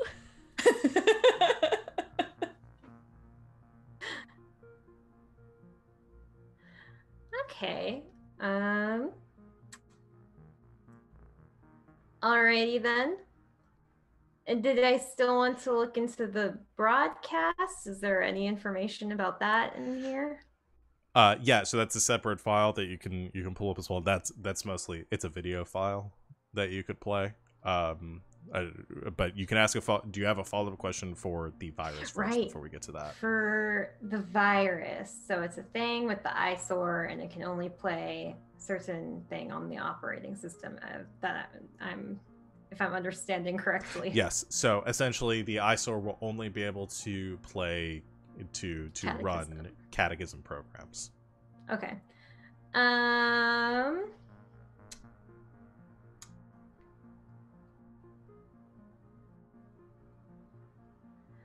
thinking also off of the questions on the list, and I kind of am interested to know if there is a weakness to this virus. That's a good one. like a way to make it look like it's working, but it's not. You want to make that your question? Like, is there yes vulnerability there or something? Yeah. I think, based on what you're looking at, I mean, there's a couple of ways that it could go wrong, but I think you're seeing the biggest vulnerability here is now that you have access to it, and could potentially mess with it a little bit. I mean, the virus essentially lets you isolate or lock down aspects of the operating system or the core programming of the eyesore. So in different people's hands, you could potentially have different data uploaded into the operating system of everyone's device. So if you guys hacked it, you could put other subroutines and other programs on the list as well. So we could, in theory, make everyone's data pad play the Communist Manifesto at the same time. Yeah, that would be an option. You have noticed, like, there's a sophistication of the virus that, like, it seems pretty clear that the way that they developed this was meant to be enough of a pain that they'd be able to do what they wanted, where Catechism, it would only run Catechism programs, but enough that would really make you consider whether or not to pull these from the market. Like, IDIS is going to be in if this goes out, IDIS is going to be in a situation where weighing the cost benefits of only working with Catechism versus having to recall all of these devices. So the more damage you do to it, like having them all play nothing but the Communist Manifesto, might damage them enough that they might begin to recall the devices, which might cost the company more money, but the program will likely be fixed. Okay. So it's there's lots of things you could do. You could completely destroy them, or you could subtly tweak them, however you wanted. Cool. Would there be a way to make it just work for a while? Like have a little time bomb in there? So That's that it exactly what I was thinking. like it works for a week and then just stops working. Who knows why? What happened? Not our fault. Whoever programmed the virus. The job. Yeah, it's like terrible their at it. problem. That's also something that's possible. That would just be up to Clarity to create that or to tweak it. Okay. Oh, yes. Oh, just before you do anything else, we've had 2 payday redemptions in the chat, and they're both for Clarity, so take 2 gears. Oh, nice. Hey. Cool. That'll be good, because another thing that you're looking at this is that you're going to need to have the hardware necessary to upload this into their manufacturing system as well. Before we get into having to do more work. Yes. Here, free work. Yeah, and I think I've let you also in the past flavor gear as a type of program too. So if you wanted to cash in a gear to have the software you needed to do that, you could do that too. But before we take our break and before we get into more of that, the video file. So you play while you're working on this. You also pull up on another display in the Matrix, and you begin to play the video file to your side, where you're kind of like, I'm imagining like the very physical element of being in the Matrix and taking the coding and sort of like smashing it together and like pulling pieces out and looking over it, and like, little bits of data like flying in the air around you as you're like Clarity, the kind of like mirroring Klaxon's work in the garage, working physically on the programs here in the Matrix. You pull up in this display next to you, and this video file, and it begins to run. And as the video file runs, you see a cartoonish display come up, and a advertisement begins to play. And it's got like a cute kid, and they're wandering around like the Idis park, and going on rides and things like that, like you would in most like Idis commercials. And then you see a few of the Idis properties, IPs, come in. You see Mickey Mouse and Cthulhu Goofy, and Tinkerbell and Cinderella, and 6 very familiar Idis properties come in and begin to just talk and like shill essentially catechism devices and videos and other creations to this kid, and they start talking about all the wonderful things that are being made at catechism, and it's essentially this very sort of ham-fisted ad campaign that catechism has put together using the skins that you have stolen for them, advertising their materials and their programs and their games and their movies, with the Idis logo prominently displayed across all of it.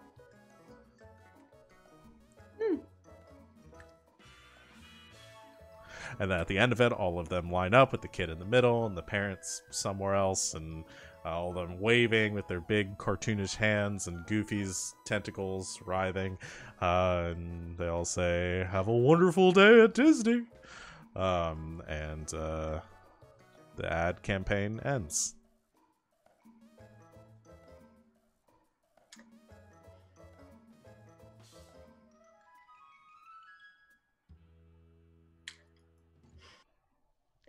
Well, that sure was something. And with that, we'll go ahead and take a break. Thank you. Oh, yeah.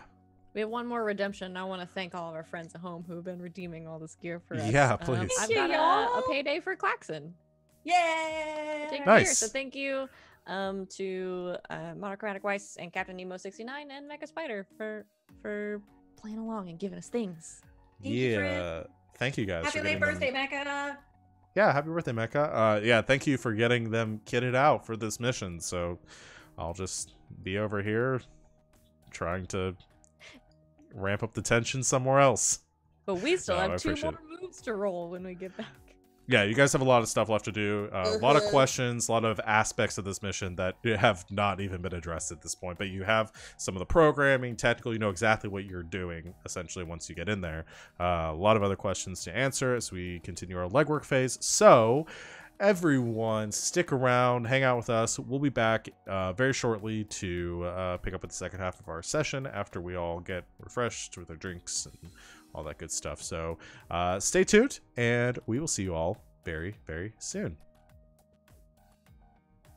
Bye-bye.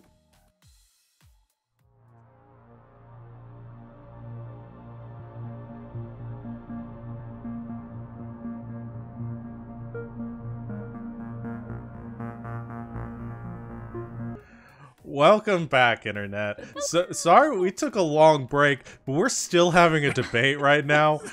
And I wanted to at least get this on the air I because forgot a part of the recipe. yeah, so we're talking about pear salad. Because we were talking about ambrosia salad because GB bought some because we talked about it on stream last week, I think. At some yeah, at some point. This game's a blur to me afterwards. So yeah, got some ambrosia salad, which we were talking about. Then moved to pear salad. Raise your hand in the chat if you've ever heard of or eaten pear salad. Yeah, Bonus so points, Mecha says hard mode if you are not from the southern United States. So yeah, Mecha says pear salad. What the fuck? That sounds awful. You don't even know the half of it. You don't even know the half of it because it's a canned pear. Weiss, Wait, it's no, not I healthy hold on, at all. hold on. You gotta set the stage because I did forget that if you're doing an event and it's like a fancy pear salad, you do have to have it on a bed of lettuce. So you got a bed of lettuce. Yes. You You guys. take a canned Canned pear, But a the half halves, of a canned not the- pear. yeah, the halves. Uh, You said that a on your dollop list. or a generous helping of A dollop. mayonnaise. Not Miracle Whip. It's Not different. Miracle Whip. Mayonnaise. Mayonnaise. On top of the pear. And then if you're south of the Mason-Dixon, I guess you do a cherry on top of that. You do a maraschino cherry on top.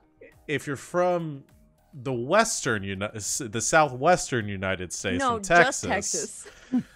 Texas is the southwest United States. It's just Texas. Apparently does cheese, like shredded cheddar Specifically cheese, shredded cheddar cheese. on top of it. Sounds so Pear, mayonnaise, shredded cheddar cheese. I'm Or a telling you, cherry. me and your grandma got to fight because that sounds like a joke they play on Horrifying. Northerners. I love my grandmother. I would die for her. Becca, if you're somehow out there, stop. My mom was talking about this too because we were telling her about it. She's like, yeah, we used to Mom. eat that all the time growing up. Mom. I was like, what the fuck? And you're still Mom. alive? Anyway, that's our off. We started having our rant off screen. We always have to have one rant during the show. We're sorry you missed the first half of it. Glad you got to join us for the rest of it. The thing I'm really realizing though is that Mecca is in the chat horrified by canned fruit. Oh, He didn't make it past canned fruit. wait, dog. you don't know canned fruit's a thing? Oh, buddy. Yeah, I'm dog. telling you, if I still lived in Listen. my old house, I would make that and just Snapchat me shooting that with like a 12 gauge shotgun. Shooting It would just be this like beautiful music and these Okay. salads laid out, and then the blam blam blam. I stand corrected. Mecca knows canned fruit Oh, is a knows thing. He about just it. fucking hates it. All right. Fair. Understandable. Just show That's your fair, shit. though. Listen, When I mean- when the world is back to normal, all of you are invited to my very traditional Southern United States Thanksgiving, and I will ruin you, Oh no. and you'll like it. Okay. We All right. won't. We'll have pear salad, but as a joke. They fucking hate that shit. This mayonnaise on a pear. What's wrong with you? I can't. Mayonnaise on a pear. That's Like my dystopia. mayonnaise on a pear sounds like the name of a fucking like Dadaist like play or something. Like they're just not. No. Now No. next week, I can tell you we're gonna eat a cranberry salad in this house. I will eat that. I mean, All hell day, out of every cranberry day. salad. That's Give fine. me cranberries. Cranberries, Mandarins? The walnuts, fucking walnuts and mandarin pecans oranges. in there. Yeah. They call anything a salad nowadays. Yeah, they do call anything a salad. If it has more than 3 things that at some point were underground. In our It's a defense, that one salad. is basically a fruit salad. Mm. It's just only got 2 fruits in it. I think we broke Mecca. Okay. We're not going to be streaming on Thanksgiving. I have to get this all out now. Yeah, that's true. Well, that we know of. You and I will be here for Thanksgiving. Won't have anything else to do. The two, we might stream on Thanksgiving. Yeah. Okay. Let's get back to the reason why we're here. Pear the salad. game, Pear the game that salad? we play. Yeah. Got an hour left. Let's at least get something done. So you guys have your mission. You have learned a little bit about this program that you're supposed to upload into the IDIS manufacturing mainframe. And you watched the ad campaign that you are going to be broadcasting from the IDIS networks. What other preparations are you guys doing? I'll give you a list of things that you don't know right now that you might not realize that you don't know is corporate headquarters of IDIS. You guys would all know that that's located in the IDIS Arcology, which is the IDIS, which is the Disneyland of San Angeles, and the corporate building is at the center of it. It's actually like a kind of Cinderella's castle converted into like a corporate headquarters.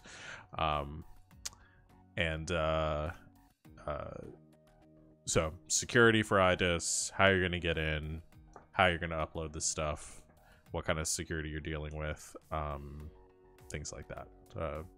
It's been a while since we did an actual a regular mission like this, so some things to keep in mind. But yeah, what you guys were talking about, a plan that you were kind of thinking up before we went to break. What are you considering? Choke. Yes.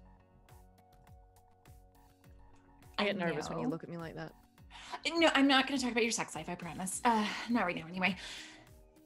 So, I do understand that, all things considered, this could be a little uncomfortable, considering that you currently work for our target right now. But I do think that we could manage to pull this off, get paid, and potentially make you look even better in the eyes of your employer.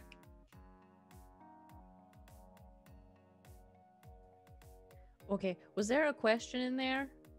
Yeah, do you know anybody that, like, I don't know, might like to rise very quickly up in the corporate ranks? At IDES, I mean, particularly. Everyone that's not the fucking CEO. Someone you know that, you know, is actually fairly intelligent and might deserve it. Yeah, you know, I think, yeah, I think I got someone. He's a techie, little weird, but smart. Should probably be running the department. Let's make them an offer. I would They like get to us? declare a contact, Yeah. which I literally have not done since, guess who? Renata. Holy crap! Yep, it's true.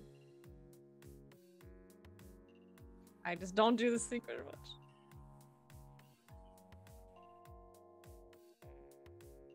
Thanks, my turkey's the best turkey.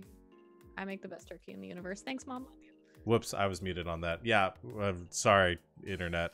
I was talking about brining turkey, which is the superior way to make turkey. If you just throw your turkey in the oven. Hit me up. I will share my mom's turkey recipe across the entire internet. Heathens. She'll be fine with it. If you throw an unbrined turkey into an oven, shame on you. I'm sorry. Yeah. And we'll make it even better because the way I cook them, I cover them in bacon before I put them in the oven. Yeah, My we just contact slather name ours is in turkey butter. bacon. But yeah. Okay, turkey bacon. No, my contact. I never do this because I'm bad at it. Well, nope. Her name's Janet. I said Janet, and we're boy. doing Janet. Her Okay. name is Might as well Janet. make her Karen. No, her name Janet is Karen. No. Now I can't think of anything else. Her name is Janet Soze. But you won't name her Janet Karen. No, her name is Gershwin. Her name is Janet Gershwin. I like that. It makes me think of the pickles we were talking about earlier. Okay. Janet Gershwin. What does she do?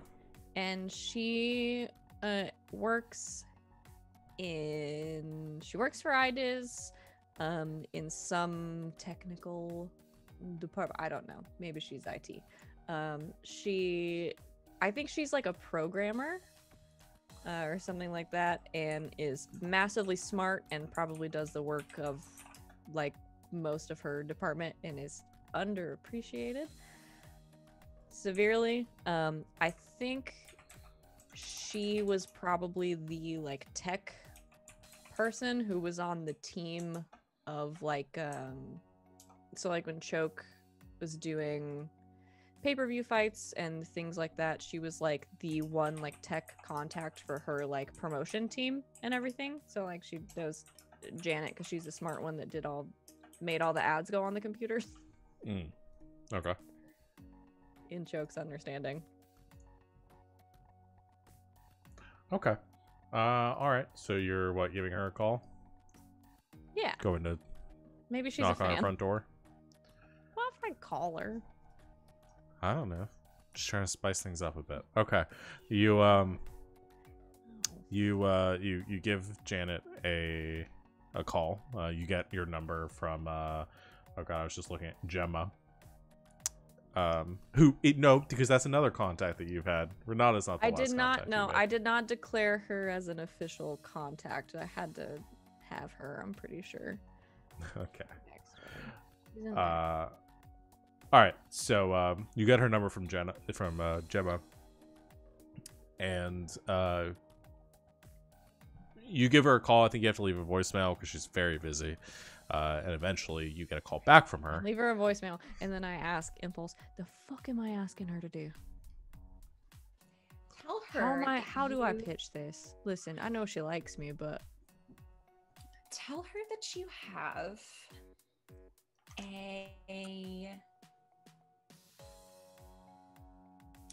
Tell her that you have both a technical question and a business proposition. that's all you're gonna give me, isn't it?" The technical question would be if she has access to get us into, the internal parts of the corporate offices, in and out. Out is also important. Sure. And, the business proposition is she willing to help us have this teensy little problem happen for the overall betterment of her company and her own personal career goals? Oh, I should have just introduced the two of you. It was so much easier. Okay. That's probably her. Your data pad rings and you pick up, and you hear a kind of a nervous voice on the other end of the line going, "Hi, is this Choke?" Yeah. Hey, Janet. Hi, yeah, it's Janet. You left me a voicemail. It didn't really say what you needed. Is everything? I don't have any projects with Gemma right now. Did I miss something? No, you didn't miss something. Actually, yeah, I wanted to come directly to you with something. You're kind of the big expert that I know. So, I'm not very good with the smart stuff that you do. Sure. Yeah. What do you need? Well, it's kind of complicated. I have a couple of questions, actually. So I know you do like a lot of tech stuff for ideas and everything. Are you able to like get in and out of their like internal, like the network? This is probably a stupid question. Wait, so what are you asking?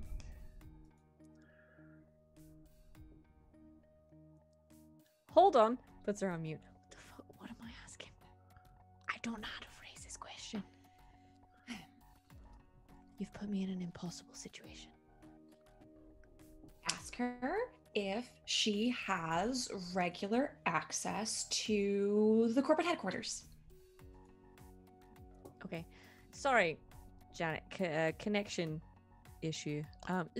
Do you work in like the corporate headquarters? I've never seen your office.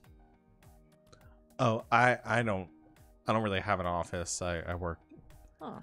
I work in a cubicle. Oh well, you should. I'm not really that high up. I mostly deal with like process stuff. I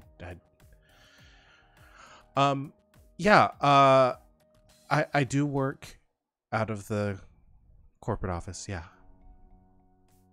Is there someone you need me to put you in contact with, or sorry, I don't normally get calls like this. Normally everything goes through like I don't really get direct calls for jobs. Yeah, no, well that's the thing, is that I think you're probably the perfect person for the job. So. Okay, what's the job? Well, it's kind of complicated and a little off the books.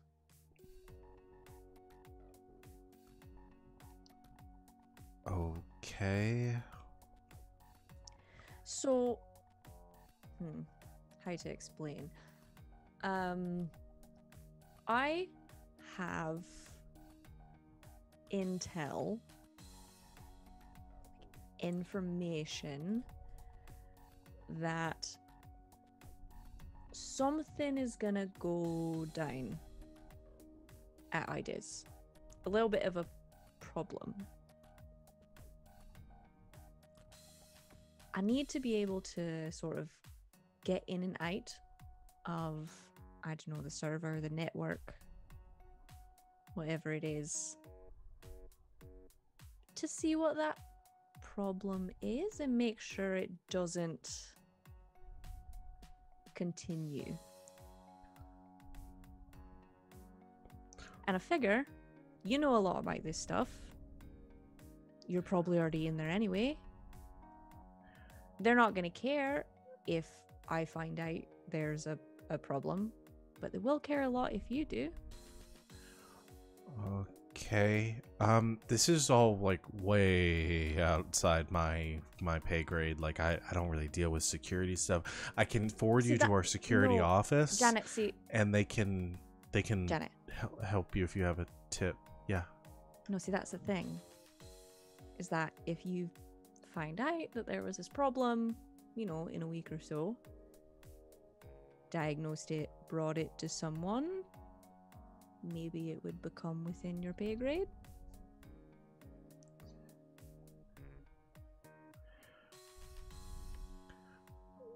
Wait, so you're... I think there's like a shuffling on the other end of the line. She like leans in like much closer to the microphone. It's like, are you saying that like you're not talking about stopping something from happening? You're saying like reporting something after it happens? Would you be very upset if that's what I was saying? Listen, I try to keep like above board with my stuff. Like in my line of work, like there's a lot of people that come to me with this sort of thing. I gotta be really careful because I can't afford to lose this job. And like Come on, Janet. What has above board gotten you? A cubicle? Okay, but like if I get caught, I mean they don't just that's some big stuff. Like if you're, I don't know.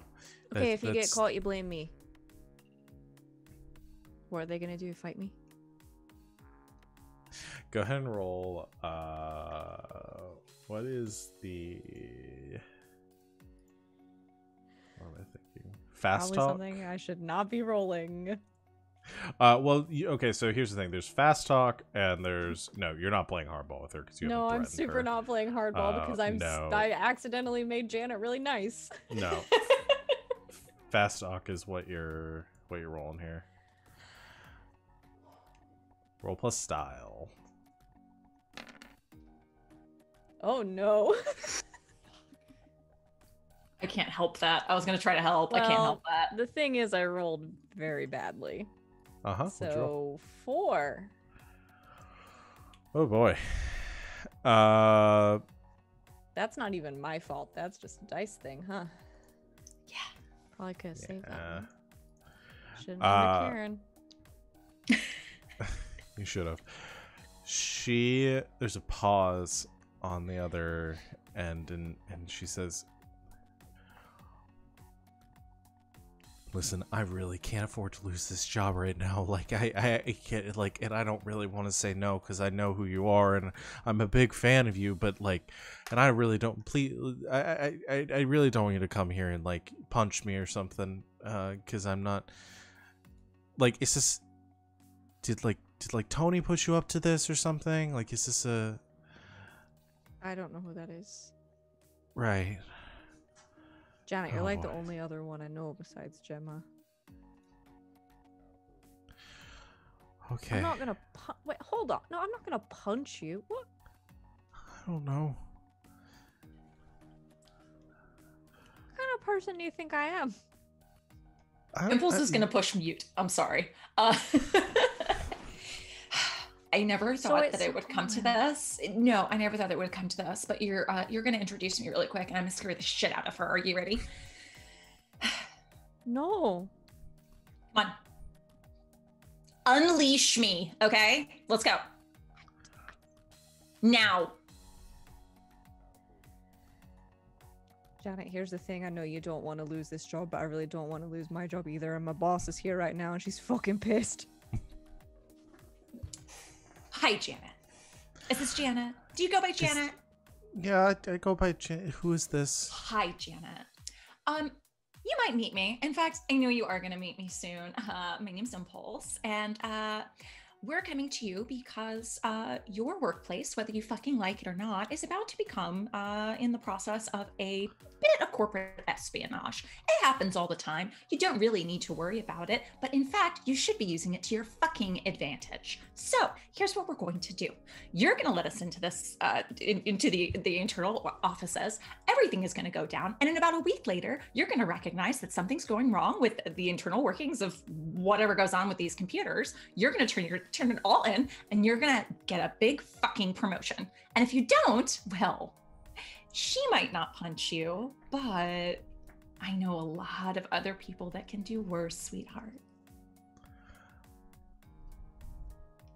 This sounds like playing hardball.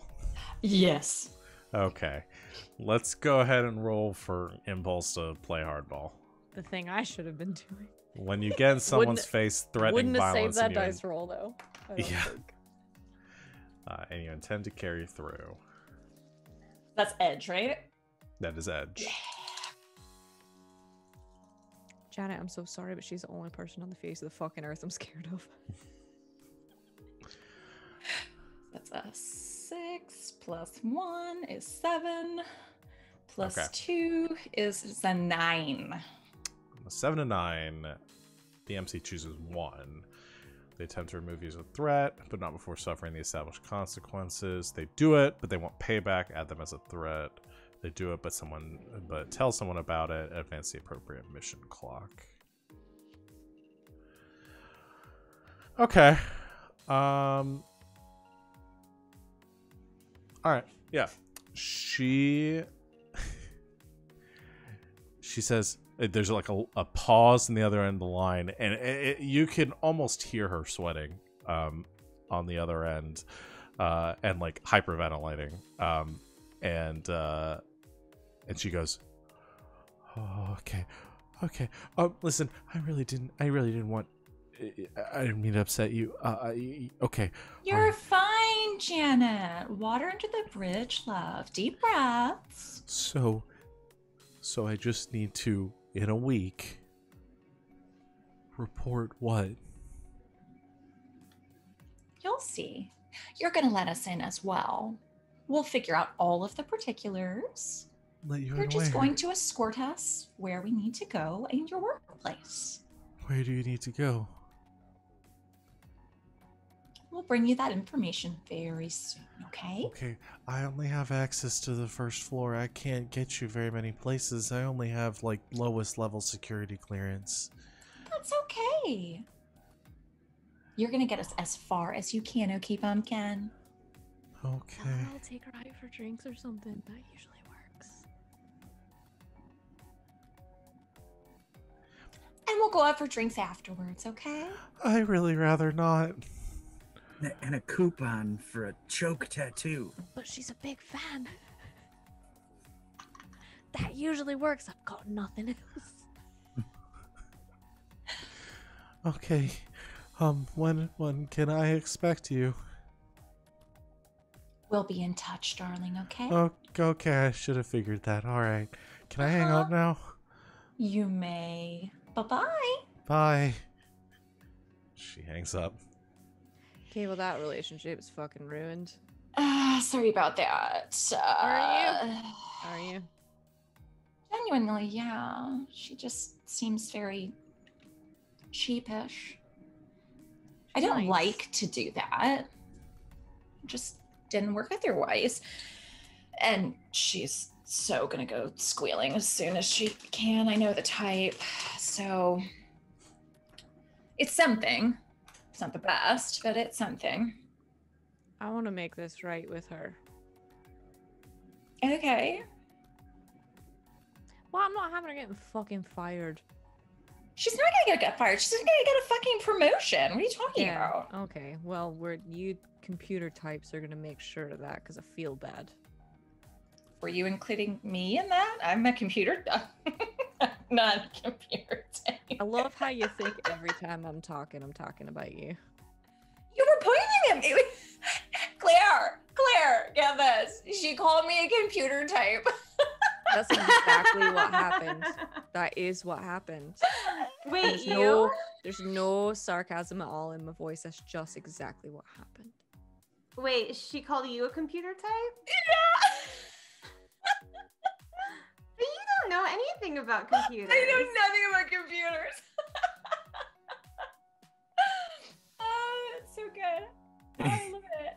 And Klaxon isn't getting it really, and he thinks about handing Choke a gun, but it's Choke, and Choke has guns, so he like pulls his gun and like goes to hand it to her and just puts it back.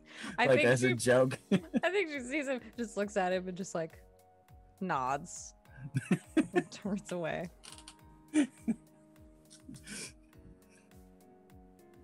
So like, can we get in and out though?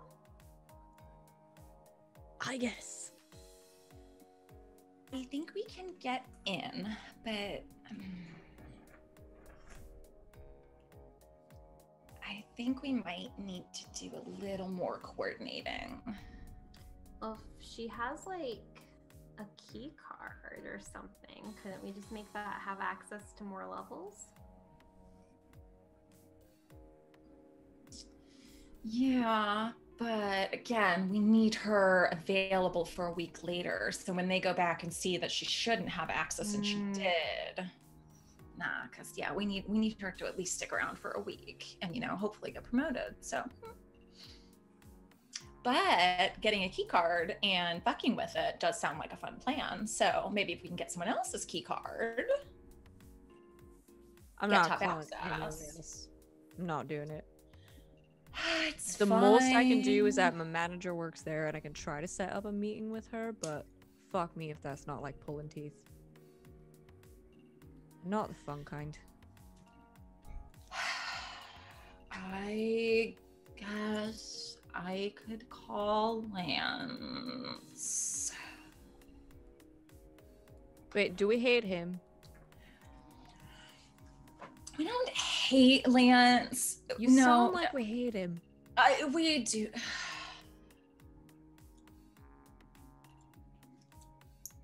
He just drives me nuts, you know?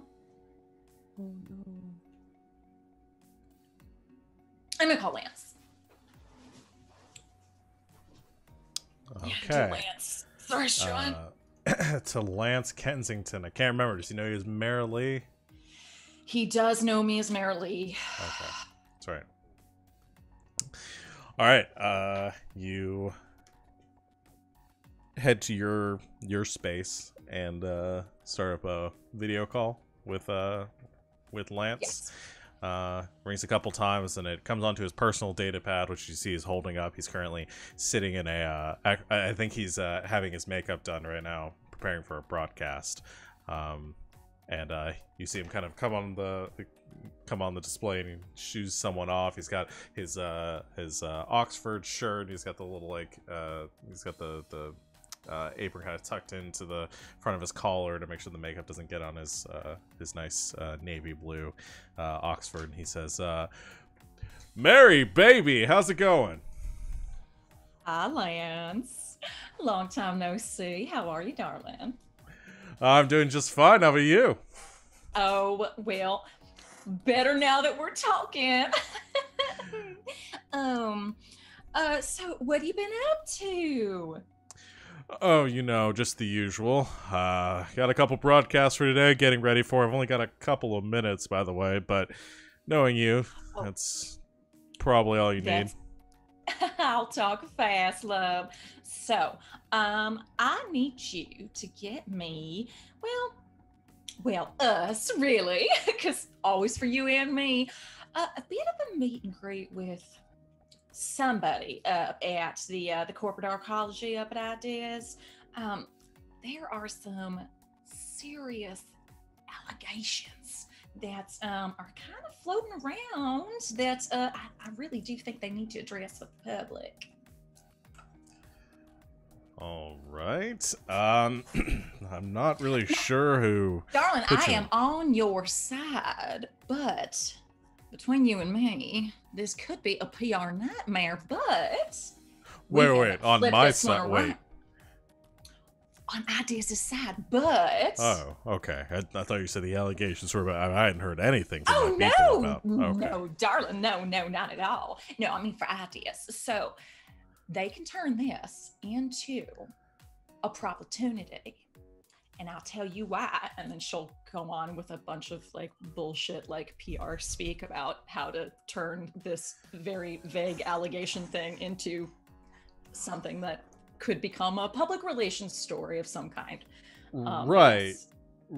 That sounds big. And it sounds like you know how to handle it. I don't know who to put you in contact with. I may be able to help you out. I'm just not sure. They've got whole teams of people here to deal with that. I'm sure they've already, if you know about it, I'm sure they've already figured out some sort of strategy in place. You would think that, wouldn't you? But with all those little teams, they don't have me. Go and roll a fast talk.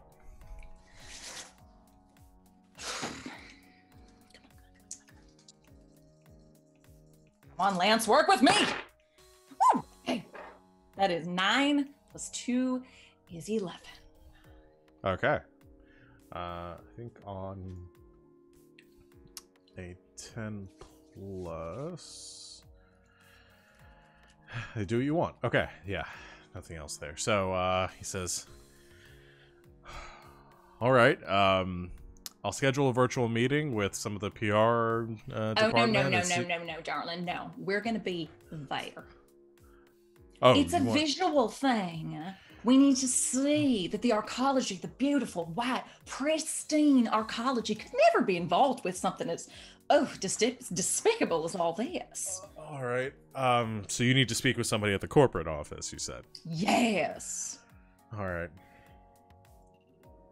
Okay. I'll, do you know Karen? Oh, of course, yes. Okay. She works in PR over there. She's a nightmare, but I'm sure you'll get along just fine. She's the absolute worst, but it'll be fine. Yes. Yeah. I'll let her know you're coming. When do you when are you coming by? Whenever we said the job was 3 days, right? Yeah. Okay. All right. I'll let her know you're coming. Set up the meeting, and she'll let you in the front door.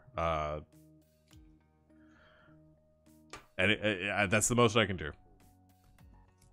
I appreciate you as always, Lancy. Okay. I've got to be on air in about 30 seconds. So, is there anything else? You need to land just right here, love. Just jawline. Right. Yeah. You come back and see. All right. Talk to you later, Mary. Bye. He hangs up. All right. You can get in the door and at least up to a top floor of some kind. We'll work from there.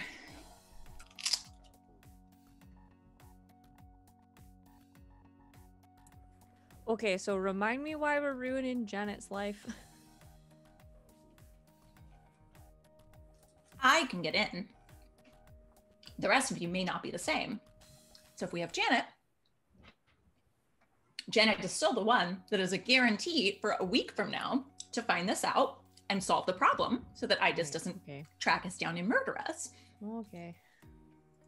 Also, it might be really helpful if she could like get us someone else's ID badge too, so that Clarity could have some fun with that. Do you think it's too early to call her back right now? She's probably still pissing herself, right? Maybe in like an hour or so. Cut to Clarity can literally turn invisible. Can she not just take one? Probably. Are there any good hangouts down there by the ecology? Somewhere where people might get a little intoxicated and might lose something? I mean, there's downtown Idas.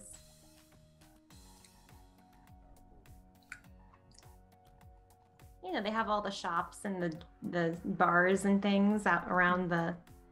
Yeah, you know. The ones Do people where that work there? No, the ones where they like pump the smell into the streets to make you want to go there. Exactly. Fucking corporate nightmare. It's very scary. They pump Happy into the street, like it circulates in the air like constantly. You've taken a thing Disney actually does. Yep. The worst. Times worse. The problem is that the people that work there consistently grow a tolerance to it, and so they're just miserable all the time. They just can't feel happy anymore. They can't feel happy anymore. Brains don't produce serotonin. Just like people who work for Disney. They're surrounded by it so much they've become complete. It's just like real life. How fun.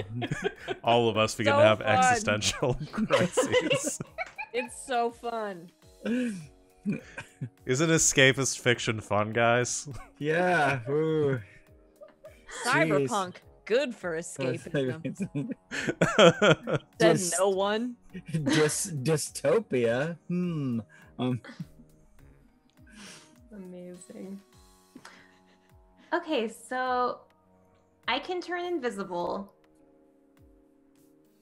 Janet can kind of get us in. Impulse can get in. I mean, I'm thinking more like I'm gonna be the one making a scene and, you know, getting higher ups away from where we don't want them looking at the time. It's more my thing. Janet is our into the system. Yeah. Okay, and what did you want me to do with the virus? Virus. Is there any way to do that whole make it only effective for like a week? And then it just Fizzles out. evaporates? Yeah. Yeah, I could totally do that. All of you are just the best. Like, just come here. Come here. Grab all of you. Well, attempt to grab all of you. She's like this. Like a fourth grader trying to hug all of you.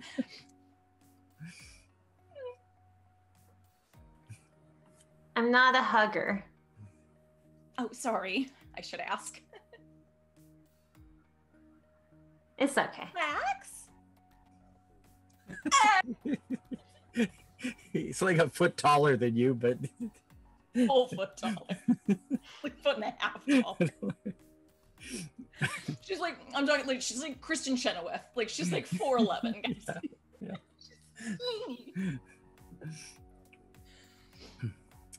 All right, team, go. And nowhere did we say anything that Klaxon was going to do at all. So he's assuming he's driving and blowing shit up when that part comes. So- Is there anything else you guys want to do to prepare? I need to get horrific rumors about IDIS out there and not have it come from me. Or amplify rumors that already exist. Yeah, I mean, they're probably out there. Would The that turkey be like legs are actually ostrich. a... Gasp. The Pirates of the Caribbean animatronics murder people. Yes. There are real bodies in the haunted mansion. I'm just naming things that like I remember hearing when I was a kid. Yeah. In fact, the Pirates of the Caribbean ride, the AI does consistently kill people to the point that they take the bodies on that gig and they put them in the haunted mansion. Right. Yeah. Perfect. When the elevator drops and the people are hanging, the actual people hanging. Is that what you're saying? Yeah. Okay. They're actual ghosts that have been hired. There are real ghosts in the haunted mansion. How do they get the extra bodies all the way over to MGM for the Tower of Terror? Well, this would be Disneyland. Yeah, I don't know which. Okay, I've never in been to California. Disneyland, so I don't know which rides are in Disneyland that aren't in Disney World. There's California Adventure. So they would just take the bodies across the way to California Adventure and put them in the Tower of Terror. Okay, Done. there we go. There we go. It's not All Tower right. of Terror. I'm done. These are the important details that we need to figure out. Is there anything else? Exactly. The hammer out. The So you have your layout way of in. You have your way in. You're gonna figure out where you're going to once you're in there, and improv your way out.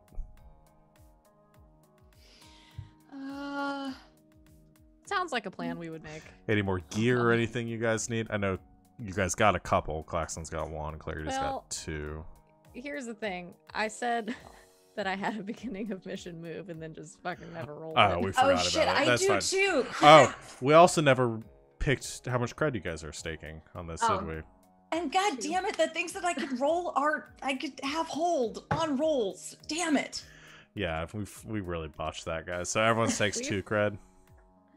Yes. Yes. Okay, that's fine. One day we will stake 3, maybe. One day, you guys just aren't that worried about retiring. Yeah, I think that is a big factor in it. None of us are like, hey, At need that." school. Yeah, exactly. This is the last one. So you have your so everybody takes their cred. Choke, roll your beginning of mission move.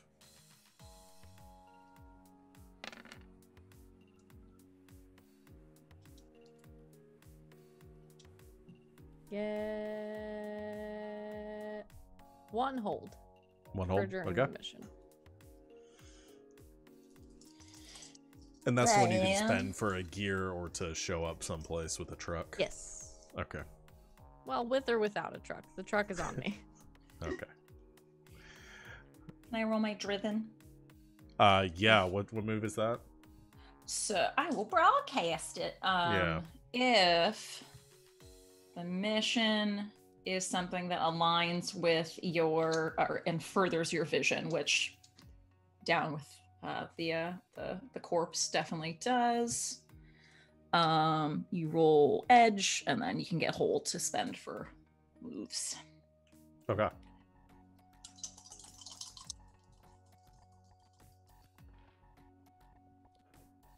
That is 7, so that's 9. So I get one One hold. All right. So you guys both have your hold. Any other beginning of mission stuff that we missed? Okay, we're good. Now that the mission has begun, the only other thing I wanted to figure out, so Clarity is modifying the virus Yes. to Modifying the virus to fizzle out after, like, I would say like 10 days. Maybe give it like a week to 10 days, somewhere in there. okay. And So, like- make the metadata visible on the video. Okay, so it erases itself after 10 days from all the operating systems it's been So it uploaded to. seems like it worked and we get paid. But And then by it the really time- screws over catechism. By the time it's gone, you guys have already escaped to Boca Raton, and you're free. All right, yeah. Can we make it less like disappear and more like look like they fucked up in their programming? Yes. Just have the virus malfunction. Yes. Okay. Let's roll.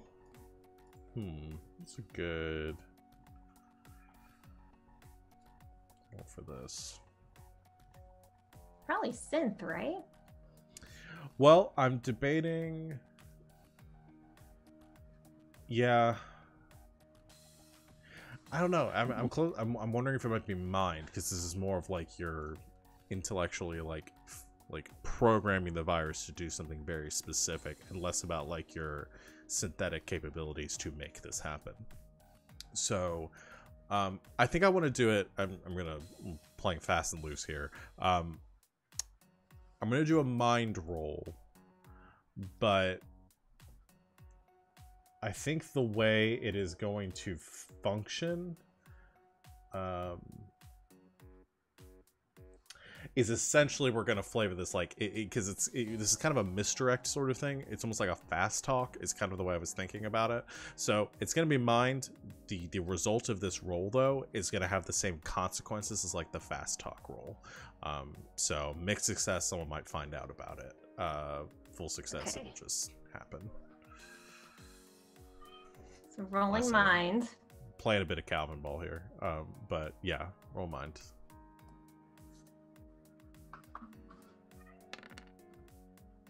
That's 12. 12. Okay, you are able to Yeah. program this virus to do exactly that. So after 10 days from being uploaded, it will malfunction in a way that essentially renders the virus inert. Yes. And you program it in such a way to like into the core data that hopefully somebody looking at it later on will come to the conclusion that it was some sort of error on the programmer's end. Okay. Yes. All right. Anything else? And you do the thing with the metadata. Well, Yep. that's not like a big deal.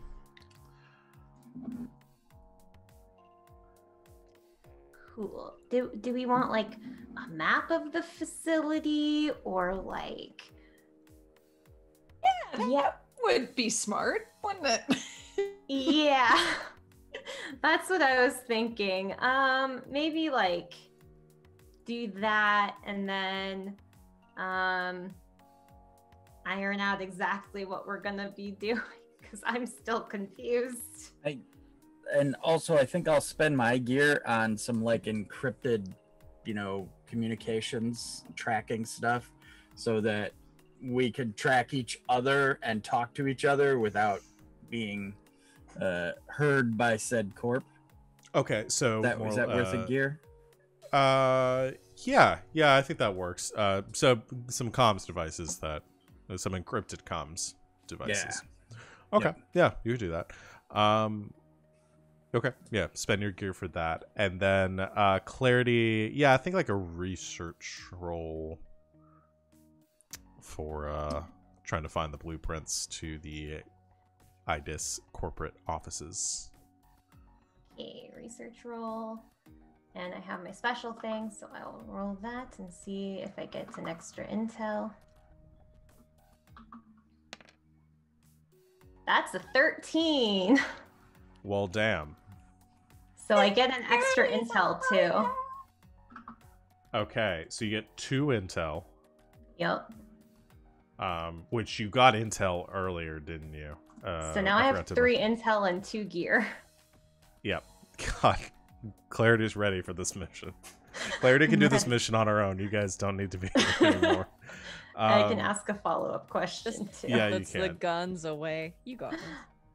So my answer to your initial question is essentially you have the blueprints to the corporate offices. You're able to pull those up. You locate them. You have the design of the offices in front of you. Essentially, the main corporate building. Well, I'll give you this. So you have the whole arcology, the IDIS arcology, which is a city in and of itself. Massive theme parks, shopping centers, restaurants, bars, things like that, residential neighborhoods. I mean, people pay a lot of money to live at Idis. This is upscale, like, living. A lot of vacation homes, stuff like that, too. The corporate office is an 83-story tall building. And it's essentially segmented into like security levels to get into it, with the top being like the like CEO's office, like higher ups, corporate offices, and then less secure things as you go down. So that's my general answer to your general question of having the layout, and you guys can have access to that when you're navigating. What's your follow-up question? That's a good follow-up question. Who cleans the building? Should we just do that again? Cleans the top floor? Should we just do our old standby of disguise ourselves as the cleaners and sneak in that way? If it ain't broke. All right. Or just basically like who other than like the boss would have access to those top floors? Like, yeah, that's my question. Who would have access to the floor that we need to be on? Okay. So I just you get, from pulling out the blueprints and doing this research, I just was most of their stuff in-house. So they handle their own like utilities, maintenance, everything else everything is done by IDIS employees. The upper floors of the office of the building are I think the top floor, the corporate offices, only like the board of directors and the CEO would have access to those offices. There's like any staffing for those people that report directly to them work on the floors below. Even they don't have access to those offices. Everything up there is automated as far as you can tell. They've got service droids and things like that work through their systems. So the droids all have access to those floors. And they do have some like service elevators and things that bring like food and beverages and things like that up to the top floors, the dining areas for the executives, but no personnel that you can find have access to those levels, except for the board of directors and the other executives. Would Klax be able to get control of one of the cleaning droids? Clarity would have to get me control, and then I can drive it. Yeah. So I would hack into the droid and then hand the reins over to Klaxon.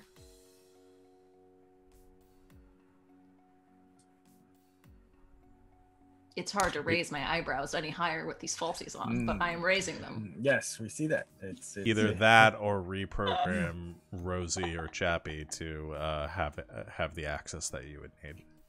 Yep. There are two options.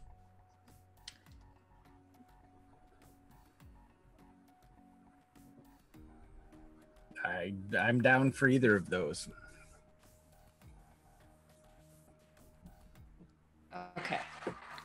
Let's walk through what we need to do and then fill in the gaps. Yeah?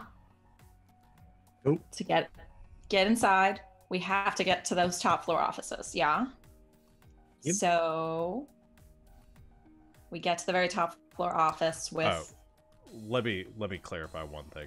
The executive offices, I should clarify what levels the things you're trying to get to are on. That would help some stuff. There are 5 levels to the building as far as security clearance goes. Level 5 security clearance being the executive offices. Level 1 security clearance being the bottom floors where most of the drones work. Drone grunts. People. Yeah, people drones, not drone drones. Well, I mean, there might be some choice. Anyway, off topic. The levels with the manufacturing mainframes to be located. Manufacturing is done off-site, but the mainframe that controls it would be on level 4, just below the executive suites. As well as that's where all of their like housing of most of their mainframes for pretty much the entire arcology is located. The level with like broadcasts and where the people work out of that do like the shows and stuff that go on that I just puts out would be located on level 3.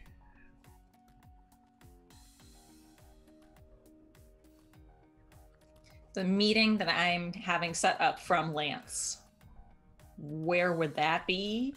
Vaguely, from what he said, and that what would level probably is that?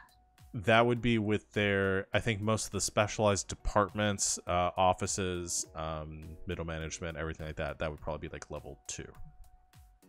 Okay. A lot of those people have access to level 3, but they don't actually work on level 3.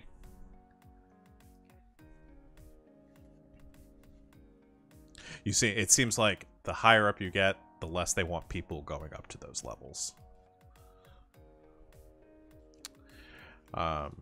So yeah, you guys need to have access to level, to at least level 3 and level 4. If you want to be go-getters and get up to level 5, then that works too. But as of right now.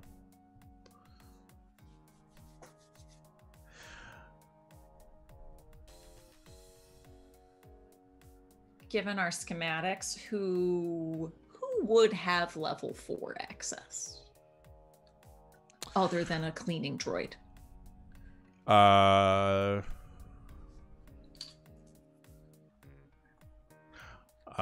Probably the like chief programmers.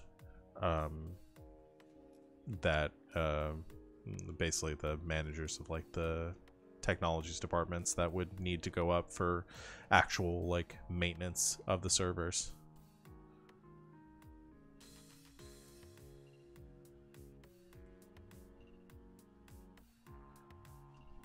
Most of them would have their offices on level 2. But they would have level 4 access. Okay. They would have level 4 access,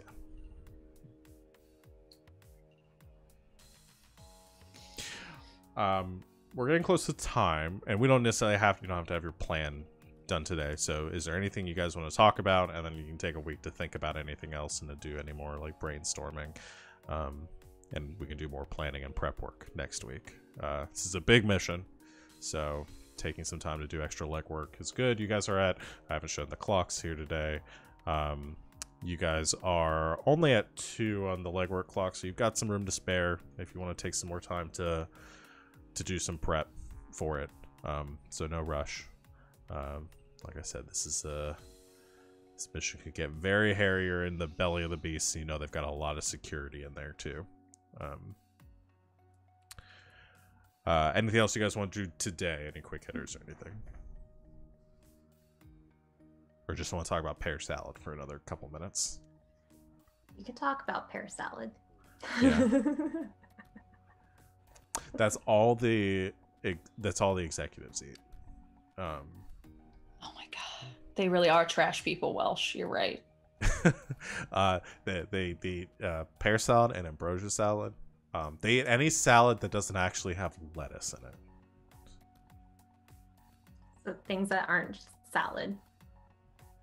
No, that's a limitation to your thinking. I think lots of Now, things can be salad that don't have lettuce. In defense of pear salad, I did say sometimes it is served on a bed well, of lettuce. yes, that is true. It is served on lettuce, so okay, maybe they do have some lettuce-based salads too. They only eat salads. Are you supposed to eat the lettuce, or is it just like supposed to look nice? No one knows. I'm sure they don't eat the lettuce. I'm 100% sure they don't eat the lettuce. But I need this answer. I think Savvy needs to ask her grandma. I'm gonna find out. Yeah. So we're all going to talk to our grandmas over the next week and try to get answers to life's biggest question. Who eats pear salad? What do you put it on? Do you eat the lettuce? Why is it a salad? I'm sure if my grandmother was alive, she would say, "No, we don't eat that." So, seance at GP's. The rest of us talk to her grandma. Oh. Oh. A seance. Just Shima.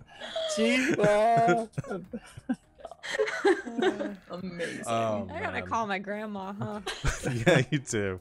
You definitely do. That is your homework. Okay, so we'll come back next week and figure out the rest of this mission, get into some, finish up our legwork, make sure you guys have a solid plan that will inevitably go completely wrong as soon as you get in there. But I want to make sure you have the plan because I need you guys to get more ticks on the legwork clock because I want you guys to fail the roll again when we get to that point so I can do another ambush.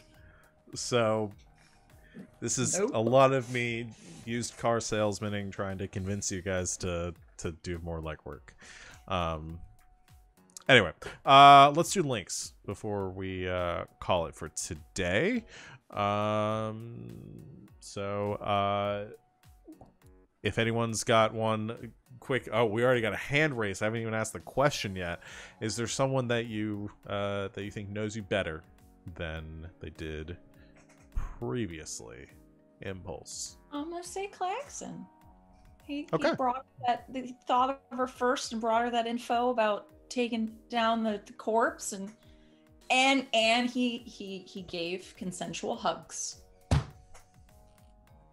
Perfect. So All right. that's her. a point to me. Yeah. Yes. All right, that rolls us over. All right. Hey. So get that ready for next week.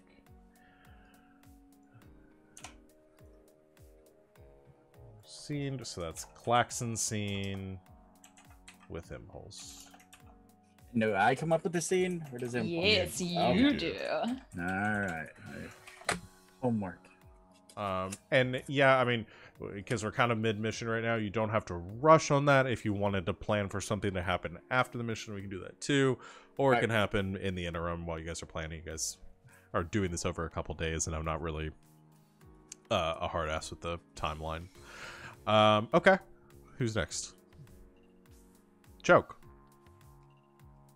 I have to say Impulse. Okay. Because Choke is, I guess, just has big millennial energy when you hand her a phone. And try to get her to talk to someone. Fair. And Impulse was there to experience, I think, the full awkwardness, the social awkwardness that doesn't come up very much. Choke doesn't like talking to people. You guys made her talk to somebody. Sorry. That's fair. So Impulse takes a +1 with Choke. And she also helped salvage that situation, I think. So Yeah, that was a good moment. So who else? Clarity. I'm gonna say Impulse. Okay. Just because they interacted. They did. That they Clarity did. was in her closet for a lot of this episode. They had an in-joke. That was nice. They did. It was nice. That was nice. Yeah, so, yeah. Okay. Okay. And Klaxon. I mean, I don't want to go off of a scene that was because someone else's scene to the. I don't want to just say, "Hey, Choke," because we fixed her bike today. I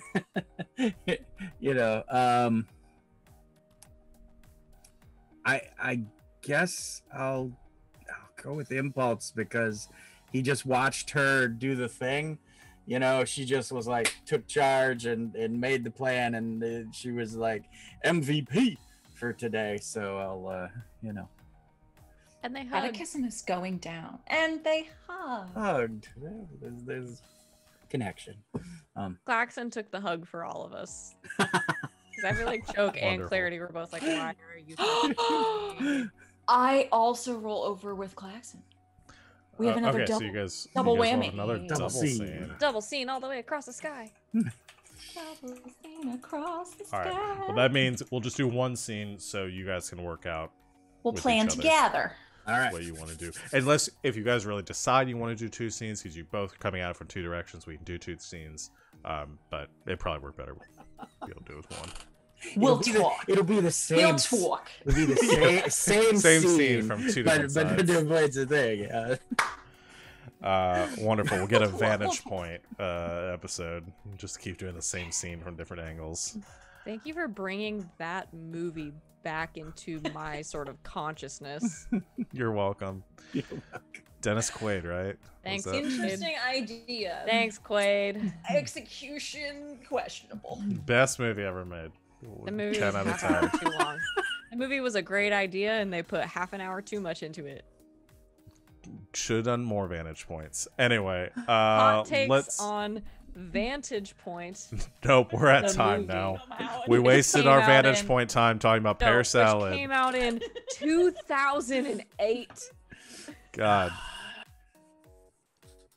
that movie can almost drive with a learner's permit. Was that actually Dennis Quaid? It was Dennis Quaid. All right, cool. Forrest Whitaker was in that movie. Yeah, and the guy that plays the president and everything. Yeah, the man. When's our new Vantage Point podcast coming out, by the way? Where we watch Vantage I'd Point love to every know. year and talk Where about we it. watch Vantage Point once a year and talk about it. Don't threaten me with a good time. Yeah. All right. Thank you everyone out there for watching. We're gonna close it off here before we start talking about something else. We'll be I back. still want to talk about Vantage Point. We'll be back next week. Oh God, I should have talked about this before stream. We're back next week, right? Everybody can be here next Friday. Are we good? Yes. We good? Yeah. Cool. All right. We'll make sure. I meant to Zoe confirm that before Saldana. stream. Is in Vantage Point. We can't talk about Vantage Point anymore. Are Okay. you sure? We're done. We're at Sigourney time. Weaver We're and 6 William minutes Hurt over. are in Vantage Point. Sigourney lot of Weaver's. Is it? You have the That is- button. Dennis Push the button. Dennis Can I have Hold on. I have want to 10 talk seconds? about Vantage Point some more. Dennis Quaid, Matthew Fox, Forrest Whitaker, Bruce McGill, Edgar Ramirez, Zoe Saldana, Sigourney Weaver, William Hurt, and more. And more. You know when they do add more, that's a good movie. Was Vantage Point a good movie? It was. No. It was a great movie. Wait, what was it? What Hold is on. Vantage Point? Vantage Point is a movie where someone is planning the assassination of the president, and you see it from different vantage points. So the purpose of the movie is that it builds on itself. So you see like one little bit, and then the next bit of the movie is from someone else's perspective, and you get Get a that little bit bit more and then their info. perspective, and then it like continues to build on like everybody else's perspective. And apparently there were a lot of very famous and good actors in this movie. And I Basically, didn't if you know appreciate it when I saw it in theaters in If you know who 2008. Kurosawa is, it's Rashomon and Groundhog Day smushed Yeah, together. that's Yeah. that's Is Vantage Point. Yeah, but so it's like a continuous like build of different people's vantage points of what happened when there was this like attempted assassination on the president. All right. We're It well just over goes 10 on for a seconds. little- Okay. Thank you everyone for watching. If you enjoyed this content at the end, let us know and we'll work on our Vantage Point podcast that we're going to get.